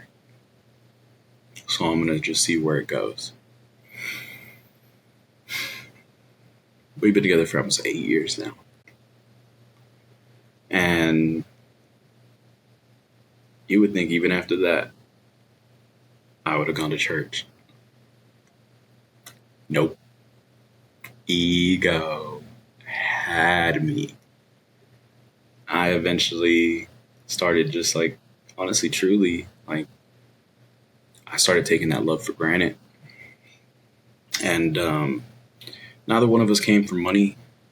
She has her own situation and her own walk in faith that has been difficult due to her abandonment by her father, who was a pastor, and just having to grow up in poverty and all these things. And so we had a very, very similar upbringing. But she was so supportive. And at the time, I was actually touring, and I was rapping and, actually doing shows and doing all this stuff. And at this time, I just thought I was incredibly lucky. And so we were doing all this stuff. And eventually it started to lose its luster because you realize as an artist, when you've been just making music that was just dark and, full of egotistical behavior and basically like secular music, when I started experiencing love, like genuine love, I hated it. I felt like I didn't deserve it. I felt like this was just like, I'm going to ruin it. Like all these things. I didn't know that that was the adversary telling me that. But I was like, nah, God gave me this. So I'm going to cherish it. And so I decided, you know what? Like, I love this girl. I want to build a life with her. So we moved into our first apartment. We weren't married or anything. We were just playing house. And that was so difficult because neither one of us knew how to do it right. Neither one of us had come from, conventional homes. Like my parents were together for 18 years before they finally decided to get married. And then her family was basically dealing with a lot of the same things. And so neither one of us knew how to cherish this love. Neither one of us knew how to live with other people. And so we had to learn that together and go through a lot of hardship. And I just was like, you know what? The problem is money. We can't enjoy our love because we don't have enough money. And so I was like, you know what? Like, I'm going to put my dreams on hold and I need to get in a situation where I can be a provider because somebody has to do it. And like at the time she was in sales, I was working a dead end job, just hustling. But I knew that there was no end to what I was doing. So I was like, I need to focus because I'm like 23 at the time. And I was like, I don't have a college education. I don't have a trade. Like, time's running out. Like, I need to do something. So I go to work at Amazon, get my CDL, get back in school and all these things. And I slowly start to build wealth. And both of us have a dream where like we want to do media. Actually, in fact, at the time, I had started doing my own independent label. And I was like, I'm going to do independent media. And that's when I actually developed DopeTrees. Because I realized that as I was getting older, it was just like the music wasn't landing where it was. Like, I'm not going to be a 28, 30-year-old person who's sitting here and just like going to the club and like rapping about bottles and hoes and all. Like, come on, man. Like, that shit's lame. And I knew that. And so I was like, I want to immortalize myself. And I was always in love with Gorillaz and Daft Punk, these icons that were able to immortalize their sound by creating a character. And so that's when I was like, okay, well, I want to do the same thing. And so I used to rap under Young Dreas. And I took all my music offline. Like, I was like, no, I'm going to create something new. And so I developed DopeTrees. And I just was like, yeah, like I want to use this as a platform to tell stories and create my own independent content and network and just basically have it. And so I started going to school for game development and animation, and I fell in love with that. And so I started doing these shorts, like I was doing all this stuff, and I saw that there was something there, but I couldn't do it as fast as I wanted to. So I was like, I need money. And I sold out. I started just deciding, like, okay, I'm gonna put this on hold and I'm gonna work on a media company so that way I'd be able to make the money to put towards this. And over the course of my life, like for like 3 or 4 years, like I was working hard, hella overtime, saving money, investing my money, and I started accumulating wealth. Like I had saved almost like 14 grand, close to 20. And I was like, this is awesome. Like I am slowly getting to that point. And at the time I was like, I'll be able to just stop working and focus on this and then start my business and do this. And eventually that's what I did. I got into sales, made a whole bunch of money. And I was like, you know what? It's time for me to do my thing. So around this time last year, I decided I was going to just go fully independent and just try to do my own thing and bring my media business to life. And I worked a part-time job and I was just going in on business, working on a foundation. And I had this idea and I was already doing freelance and doing all this side work. And at one point in time, I had like 3 jobs where I was doing like freelance work, part-time, and my sales job. And so I thought I could do anything. I was like, if I can do this, then I can start my own business. And so what I realized though is when I went all in, I didn't have a business. I was essentially just trading one rat race for another because I only knew how to work. I didn't know how to create a system. I didn't know how to hire people. I didn't know how to build a team. I didn't know how to get capital investment. And so to make a long story short, everything that I built in that half of a decade essentially just crumbled. I had made so many investments. I had invested in a box truck company with one of my associates that I had done work for in the past. That didn't work. It failed miserably. That guy still owes me money. I invested like 5 grand into helping it start up. And then, I had investments in the stock market. I took all my money out of 401k and I was like, I'm going straight stock market. I had ETFs, I had blue chip stocks, and for a while it was like going up, going up, going up. And I was like, okay, cool. Like I got a safety net. That thing's going to keep growing. Boom. Economy crashes. All my stocks start losing. And I don't have a job at this time. Like I'm working part-time. So like bills are getting hard to pay. When the economy goes down, so does my clientele. People aren't paying for stuff like they were. And I had just hired, and this was actually not too long ago, but I was looking for ways to be able to improve, and I had already had the infrastructure. I was paying for the website, like LegalZoom, this and that. Like I had so much, and I was like, man, there's a lot of overhead, and I can't do this all by myself. And at the time, my wife was really wanting to help, but we were not really able to work cohesively because, like, to be fair, like I was just so egotistical and just so bullheaded about what I wanted that I was like, nah, like this is my thing. You need to find your thing because like you're not helping me. You're just causing more frustration, whatever. Just mean things, bro. Like, and before all that, actually, I was doing CDL, and I had just got my first car. So like this was a little bit before I decided to go independent, and I got my first car. I had basically like, I was so happy because I was like, boom, I got 20,000 in the bank. I got a brand new car, like first time I've ever driven a car off the lot.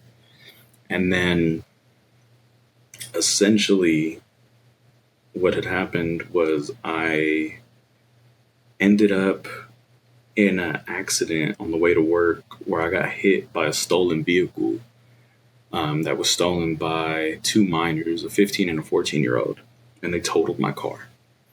They totaled my car. They also messed up my back in doing so, and so I had like this really bad pinched sciatic nerve, and the pain was just insane, and I couldn't drive no more because I couldn't be sitting for long periods of time. And the doctors were giving me like hydrocodone and stuff like that, and I didn't like any of that shit. I was like, nah, bro, like I don't do that stuff because it made me feel like I had a bad problem with barbiturates when I was in my first apartment, and I was doing Xanax and like all these crazy things, and I knew that it just getting hooked on that was just no return. Like pill addiction is probably one of the worst. And so I was like, nah, I'm not doing that, bro. Like they gave me a couple more, I took them, and then I was like, nah, like I'd rather go smoke some weed.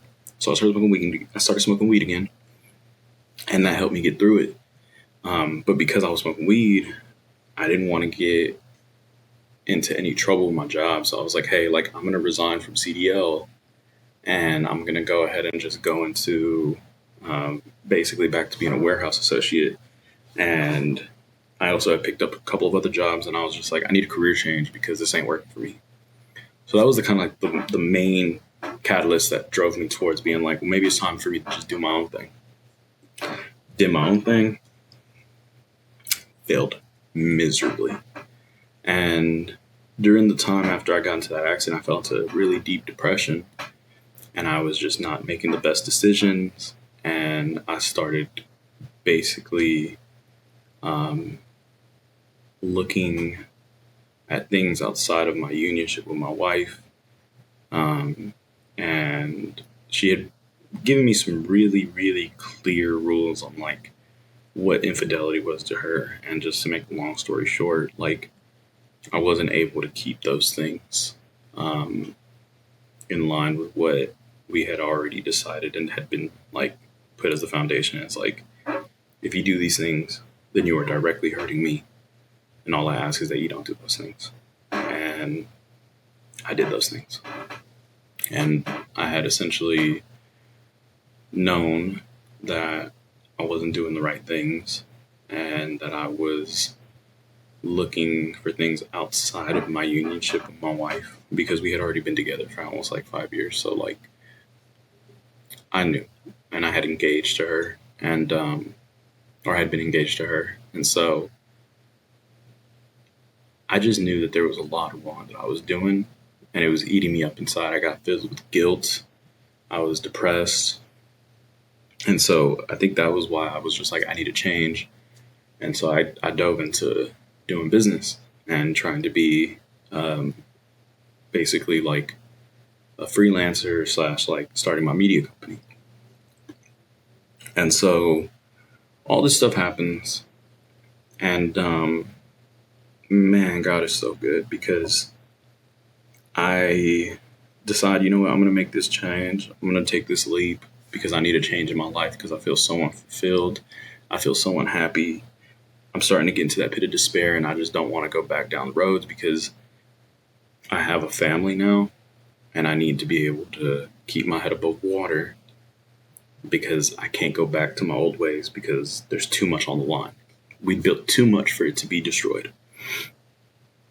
So I start basically deciding, you know what, like I want to take DopeTrees to the next level. And as I'm in school, I start thinking about what I want to do with this. And, you know, I'm like, I want to create a gaming studio. And my dream was to have a studio where we could employ people and give them a second chance who had been incarcerated for like low-level offenses, and basically build a media program. But I didn't believe in myself. And so I felt like what I needed to do was I needed to make a bunch of money, and I knew that the money would probably come quicker from doing videography, things like that, more commercial design. So I started working as a independent graphic designer for a couple of different campaigning agencies that did commercial graphic design and advertisement. And so I did that, made some good money, and then just took all my money and I just stayed investing because I was like, at some point, like these investments will be fruitful. I'll become financially free, and then I can focus DopeTrees full time.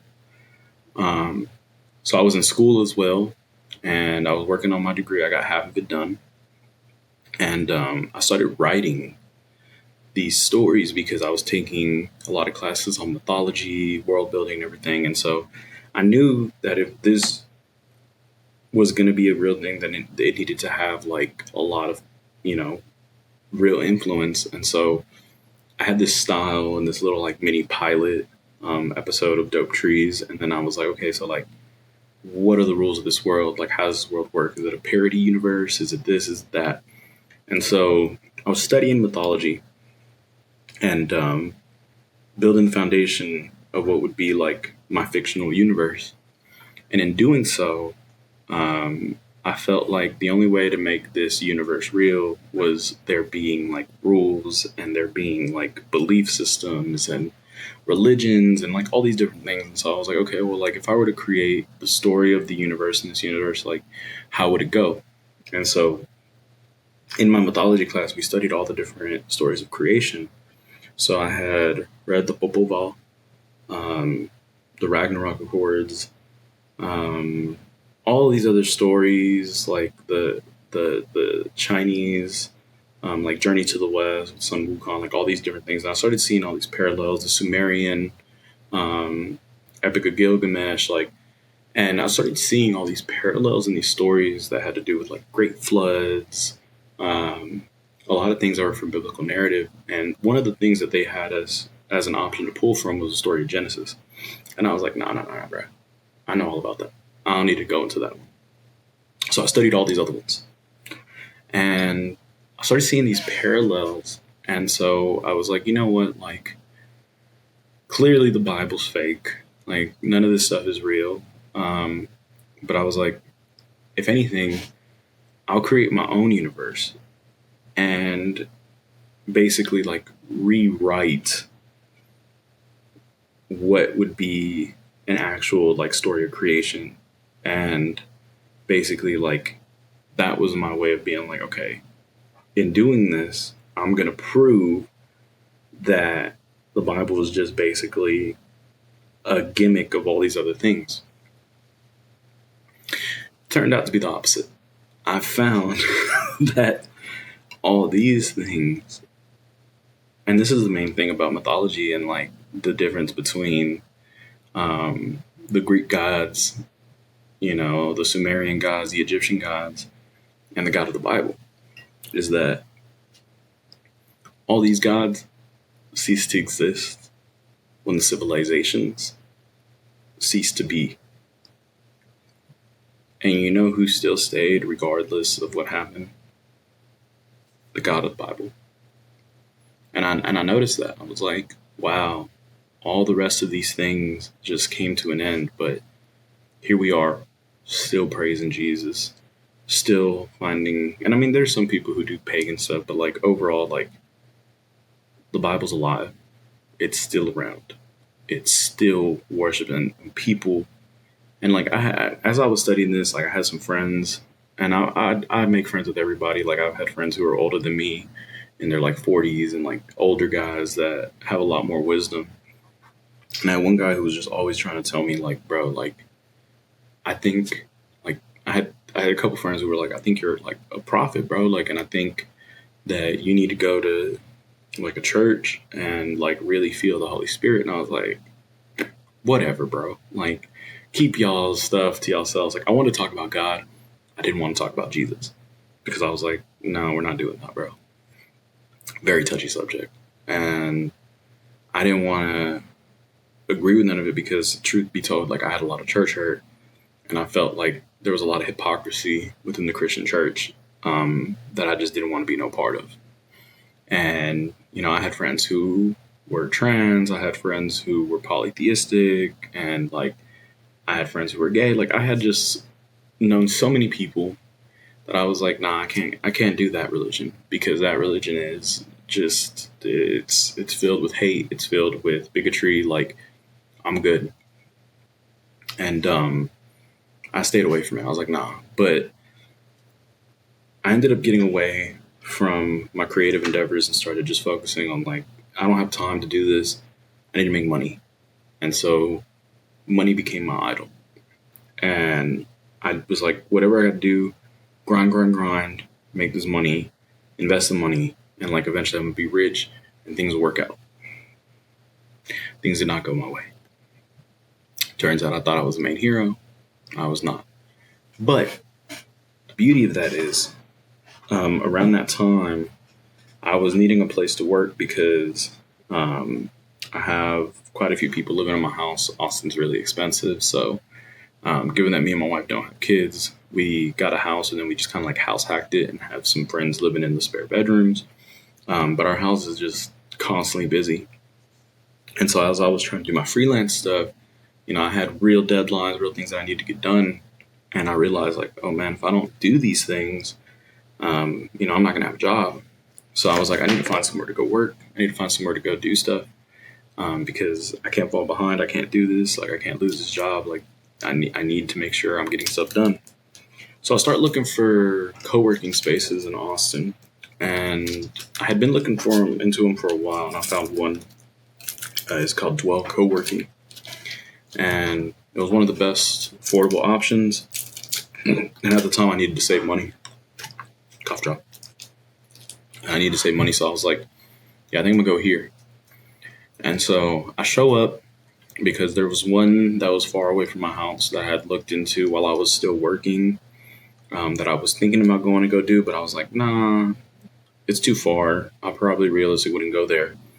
And when I started looking again for a co-working space, I realized that same week I was looking, they had just opened up a location like 15 minutes from my house.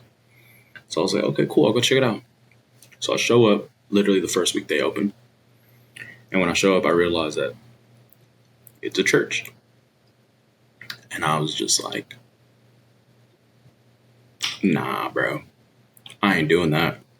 And I was about to walk away.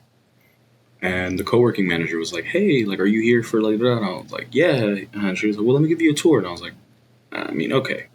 So I take the tour. And I'm like, honestly, this is going to work. So, like, it'd be really silly not to come here just because it's a church. Like, at the end of the day, things just need to get done. So I'm like, okay, fine. I guess I'll stay here. And so I start going there. And they had this, like, big crucifixion.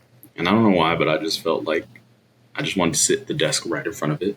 Not by choice. Like, I was just like, that's the best desk. I'm a very, like, I like to sit in the back of the room, back to the wall, like, know what's going on.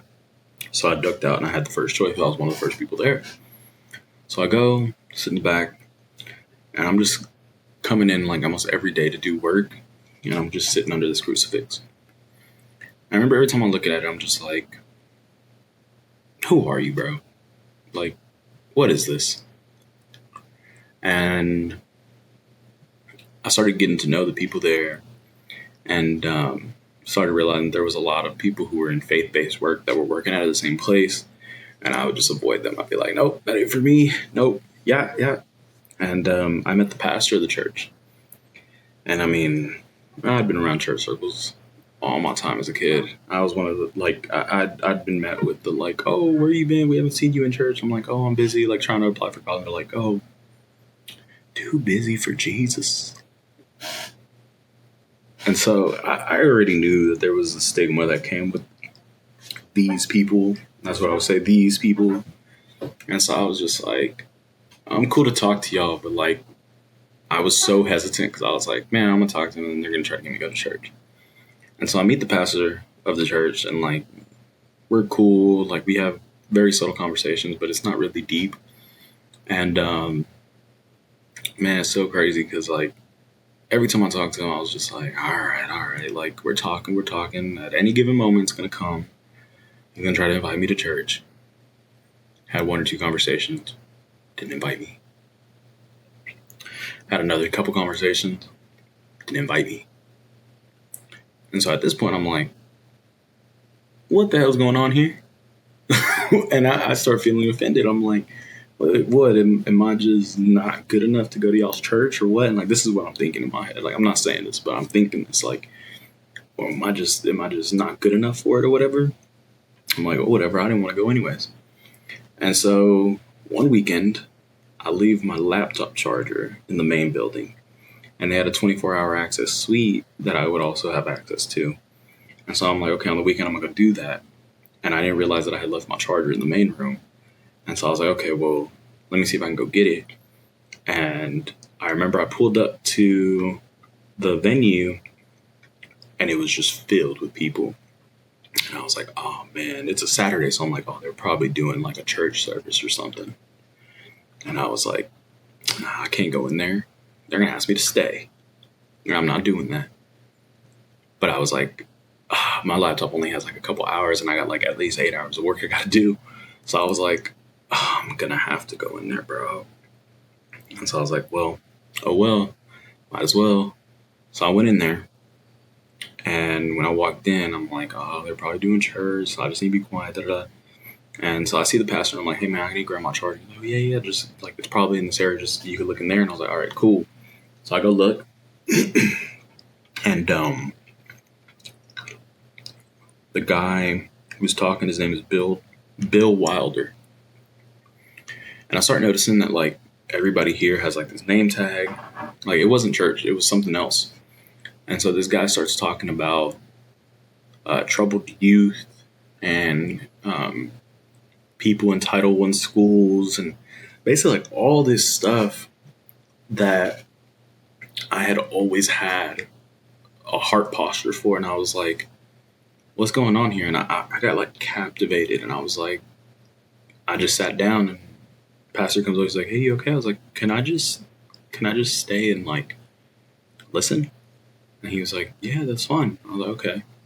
And so I stayed through, and I'm listening to this guy, and he's just talking about stuff, and I'm just like, what is this place, bro? Like, you're a co-working place during the week, and then you have this like community event for social workers. And so I was like, I've never seen a church space used like this. So before I leave, I go to the pastor and I'm like, hey man, like, what is this place? He was like, what do you mean? I'm like, bro, like, I've never seen a church. Like, what kind of church is this? And he was like, we're just a non-denominational church. And I had been to a non-denominational church before, and I was like, oh yeah, I like that type of worship. It's a like kind of like come as you are, like just in the spirit. And so I was like, all right, well, I was like, hey man, would you care if I came and attended y'all service? Maybe like this weekend, this Sunday, tomorrow. And he's like, yeah, you're more than welcome to. And I was like, all right, cool. So I go to church the next day. It's been so long since I've been to church, almost probably like 4 or 5 years. And so I get dressed. I like wear my best fit. I'm like, got my watch on, got my hat. Like I'm pimping. I look fly. And so I'm like, let me go to church. I walked in, and like people are just wearing normal clothes, and I'm like, this is how y'all gonna come up? Yeah, this is how y'all show up for the Lord, bro? Like, what? I'm like, nah, man. Like y'all weird. And so like I'm over here like, yo, and I'm listening to people worship, and like I just start like I have these like just nasty thoughts. I'm like, oh man, these people are all just like heretics. Like they're all just making show. Like they couldn't even get dressed. So like how the hell are they gonna say that they love God? And like I'm just like, this is all internal dialogue too. Like I'm not saying it, but I'm just like, yo. But I happened to get there on the first day that they started studying the book of Acts. And it was like I was just drawn in. And I had went to the first couple services, and then, I felt like something was just happening. Like I had this energy, and I had this like positivity that I hadn't had in so long. And I was like, what's going on? Like, I feel so different. And then during the rest of the week, it was just like I was like a battery that was getting like charged up with just this like, with just like holy fire. Like I was just like, I'm feeling good, bro. And then throughout the rest of the week, it would just slowly just feel like I was getting drained. And I was like, man, what's the biggest difference between Sundays and the rest of the days? And I was like, well, it's probably because I'm like audibly like receiving the word of God. And so I was like, well, maybe I just need to like read the Bible or something. And so I started reading, couldn't do it. Started from Genesis, couldn't do it. Just didn't make sense. It was hard for me to keep on. And so I was like, but I was like, there has to be a better way of doing this, because like I'm a very visual learner. Like you'll probably catch me reading more graphic novels than you would like a book. And so I go to Hobby Lobby because I'm like doing some stuff and having another like genius get rich quick scheme, like I always do. And when I go to Hobby Lobby, I find the Action Bible. And it was so funny, man, because I was like, what? Start flipping through it. And it's basically like the entire canon of the Bible told in like a comic book. And so I was like, all right, I'll buy it. So I'll buy it, read through the whole thing. And I was just like, yo, I understand this. And that filled me with the Holy Spirit. Like I could feel it. Like I was like, yo, I get this. For the first time in my life, I think I understand this. And so then I was like, okay. And like the Action Bible was a very quick read. It's a very just like cookie cut, like let's just bring you through the story chronologically. And so I was like, I need to know more. So I started reading on my own. And then I started having visual references. So I was like, yo, like I understand this now. And so I'm reading in my Bible app, like just learning more. And I start feeling just so good. Like I start feeling so like a weight is lifted off of me. And I ended up just deciding like one day, like, and I'm still doing like terrible things. Like I still got a little bit of a side hustle on me, like probably not making money in the best way at this time. THCA is legal in Austin. So like I was just basically like doing delivery and stuff like that and making a little side money, just basically hooking people up because I had a wholesale supplier. And so I'm just living my best life. I'm like, hey, like learning all this. And then I read the Gospels for the first time in my life. I didn't read them. I had them audiobooked. And I'm literally like receiving the word, and I'm keeping like a little headphone in at work. And I'm just like, I cut out all my secular music. And I'm just like, I just want to listen to the word because nothing else is helping me right now. And so I start listening to the word and I get shook. And I have literally a week where I just was like getting so filled with the Holy Spirit. I wasn't smoking, I wasn't drinking. Like I was the most sober I had ever been in my entire life. And I started, it felt like I was hallucinating. I had no idea what was happening, but I just felt like I started like hearing the voice of God, like truly, truly. And it was telling me to repent. It was telling me to turn from my sin. It was telling me to confess and to basically give up this idolatry that I had with money, with all these things. And so I was like, what do you want me to do? And I heard the voice of God say, like, give all this away and follow me. And I was like, I'm going crazy. And so I started making deals, as one does when they don't know what's going on. And I felt like all of this was real, but I just was like, or I'm just losing my mind, probably. Like, either or could be up for debate at this moment. And so I started to pray more. And I remember I was praying and I said, God, if this is real and this is what you really want me to do, then I ask for one or two things. One, like I'm going to do everything you say. And I'm going to take all the money that I have earned outside of your way doing my way, and I'll give it to my church. I'll give it all away. I'm not going to disclose how much it was, but it was definitely enough to miss. And I said, I will go do this for you. And all I ask is just like two things: set up and tear down with a co-working space during the week. And I was like, I want to essentially like do that. I was like, if you give me nothing but green lights, like I'll know this is real.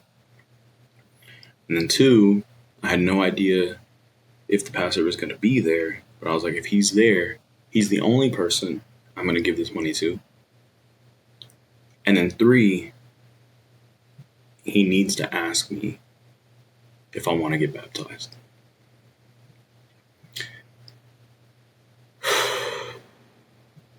God is so good. God is so patient. Every single one of those requests was met. And here I am today, sharing with you guys this testimony because Jesus Christ is God. God is real. He is a living God. And I mean, there was so much. I remember when I received his voice, I was in my closet on the floor in tears because I did not know why my life was so difficult. I did not know why everything I built was crumbling. And I remember just pleading. I was like, God, like, I'm smart. I'm this, I'm that. Like, everything I've done, like, what do you want me to do? Like, I'm begging, please, just like, tell me, like, show me who you want to show me. And I heard for the first time in 5-6 years since I had that crazy phone call, I heard the voice. A voice so pure, a voice so good, a voice that just shook me to my core. And it just said, follow me. Try my way. And I started crying. And just tears were just flowing. And I felt like those tears were washing me. And that's when I had decided, okay, like, I'm going to do everything I said. And as I said, I made the barter. And I was asked to be baptized. Like, and I took it. And I said, yeah, like, I want that. And so, faithfully, I've been living my life, and the good Lord has set me free from depression, pornography addiction, substance abuse, like everything. And I didn't know what to do because, I like a lot of people, decided like, okay, I'm going to turn my life around and just like cut everybody off. Like, yeah, like, you know what I'm saying?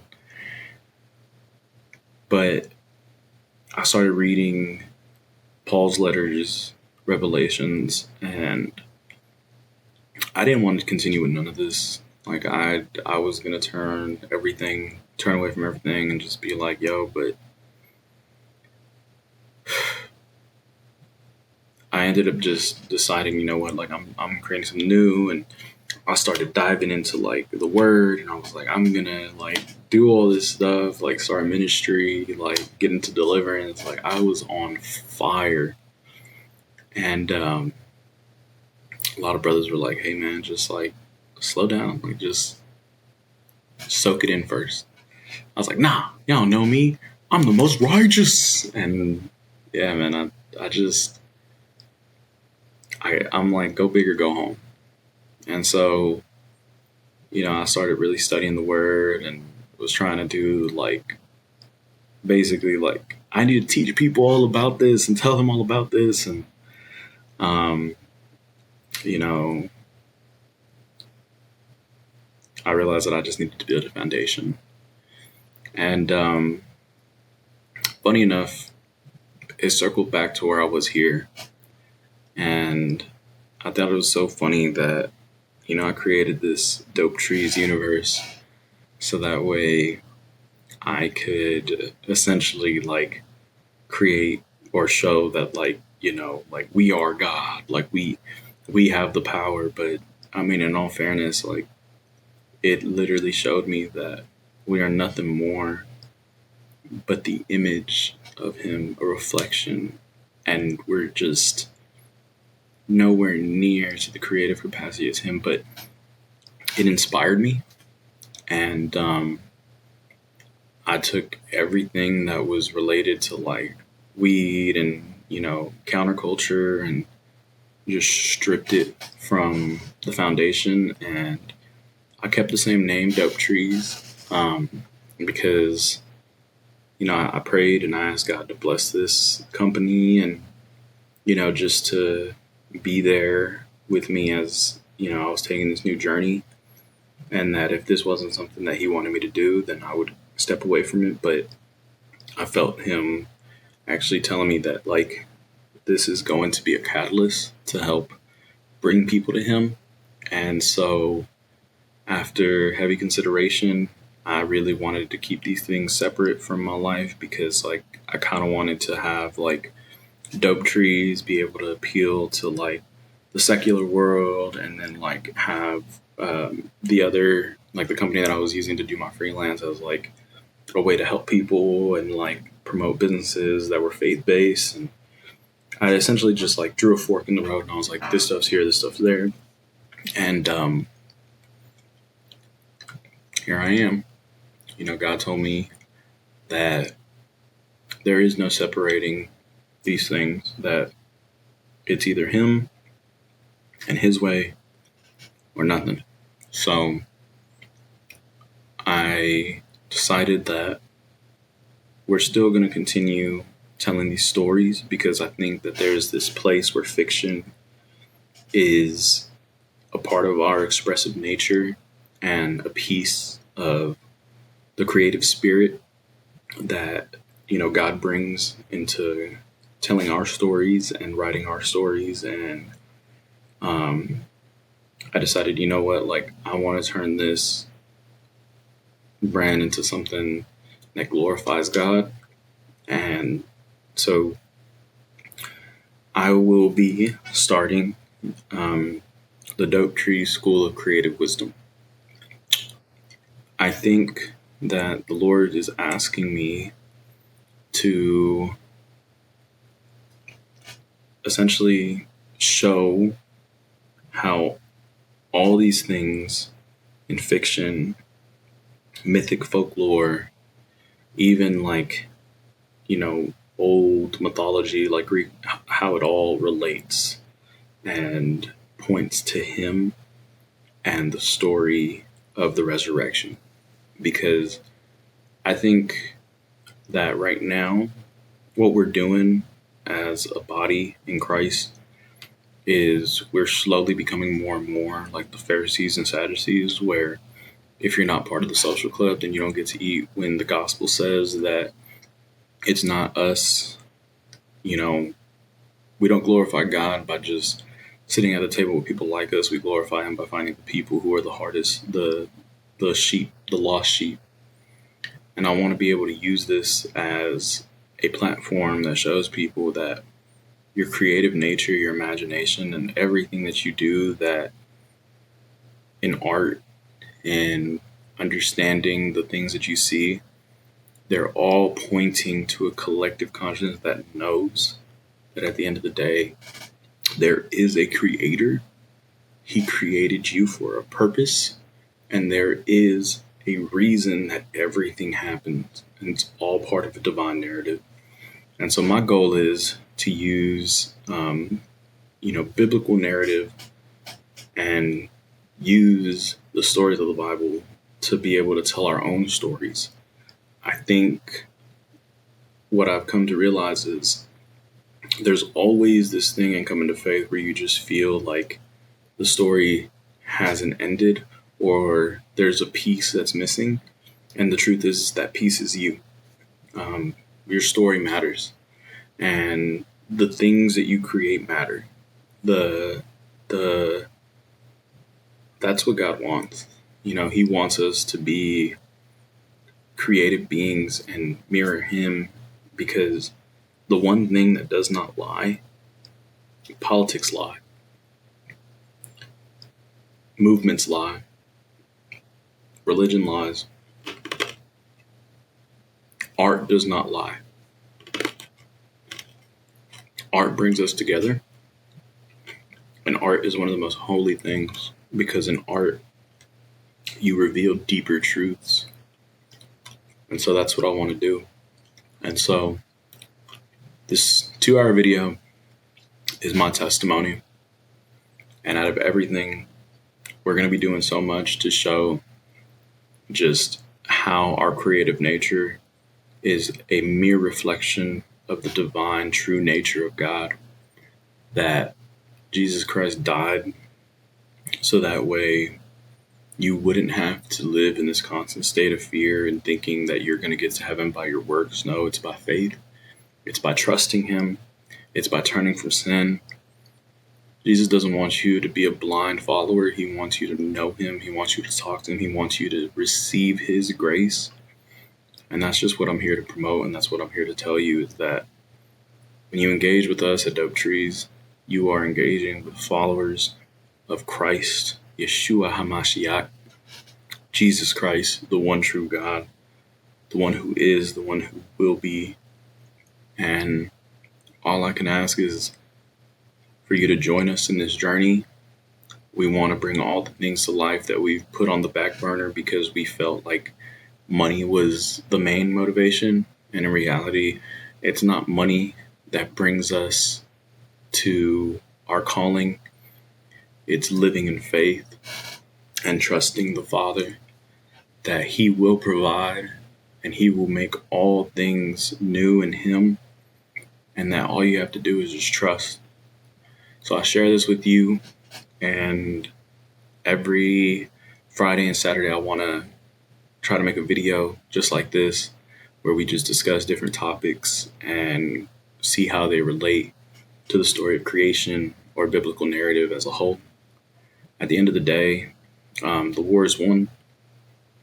Evil's been defeated, and all you have to do is just accept that God loves you, and He loves you so much that He sent His only Son to die on a cross so that way you could live your life and enjoy His creative spirit and just give glory to Him. Because at the end of the day, when we tell stories, when we utilize the things of this world and know that everything that God puts in this world is good, unless it chooses to turn from that goodness and choose good and evil for itself. We live in a weird time right now, where right now people just need more than anything to come together and connect. We don't need to be a divided body. We don't need to be sitting here thinking about what denomination is the real denomination. We don't need to be sitting here looking at people who express themselves one way and say that if they don't look this way, then they're not this. We need to come together. And we need to have joy and rejoice that all of us have been given the ability, Gentile, Jew, anybody can receive the salvation that Christ brings through His blood. And that's all that matters at the end of the day. Praise Jesus. Praise God. Jesus Christus, Yeshua HaMashiach, whatever you call it, God's salvation is here for you. It's here for me. It's here for your neighbor. It's here for your enemy.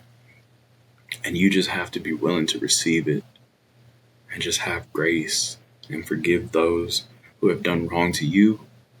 And that's all I ask. So if you have sat through this and you want to continue growing, please connect, because we want to use this platform to do what the good Lord intended, which is give people a second chance, feed those in need, and just provide a way outside of judgment, because we don't have time for that. God's the judge. All I want to do is be able to love and receive love and give love, true love, by the Holy Spirit. And that's all I have to say today. So I'm glad y'all were able to hear this. This is my testimony. This is me telling you that if you look hard enough and turn over every stone, there is only one answer. There is only one truth. And His name is Jesus Christ. Amen. Peace out, guys.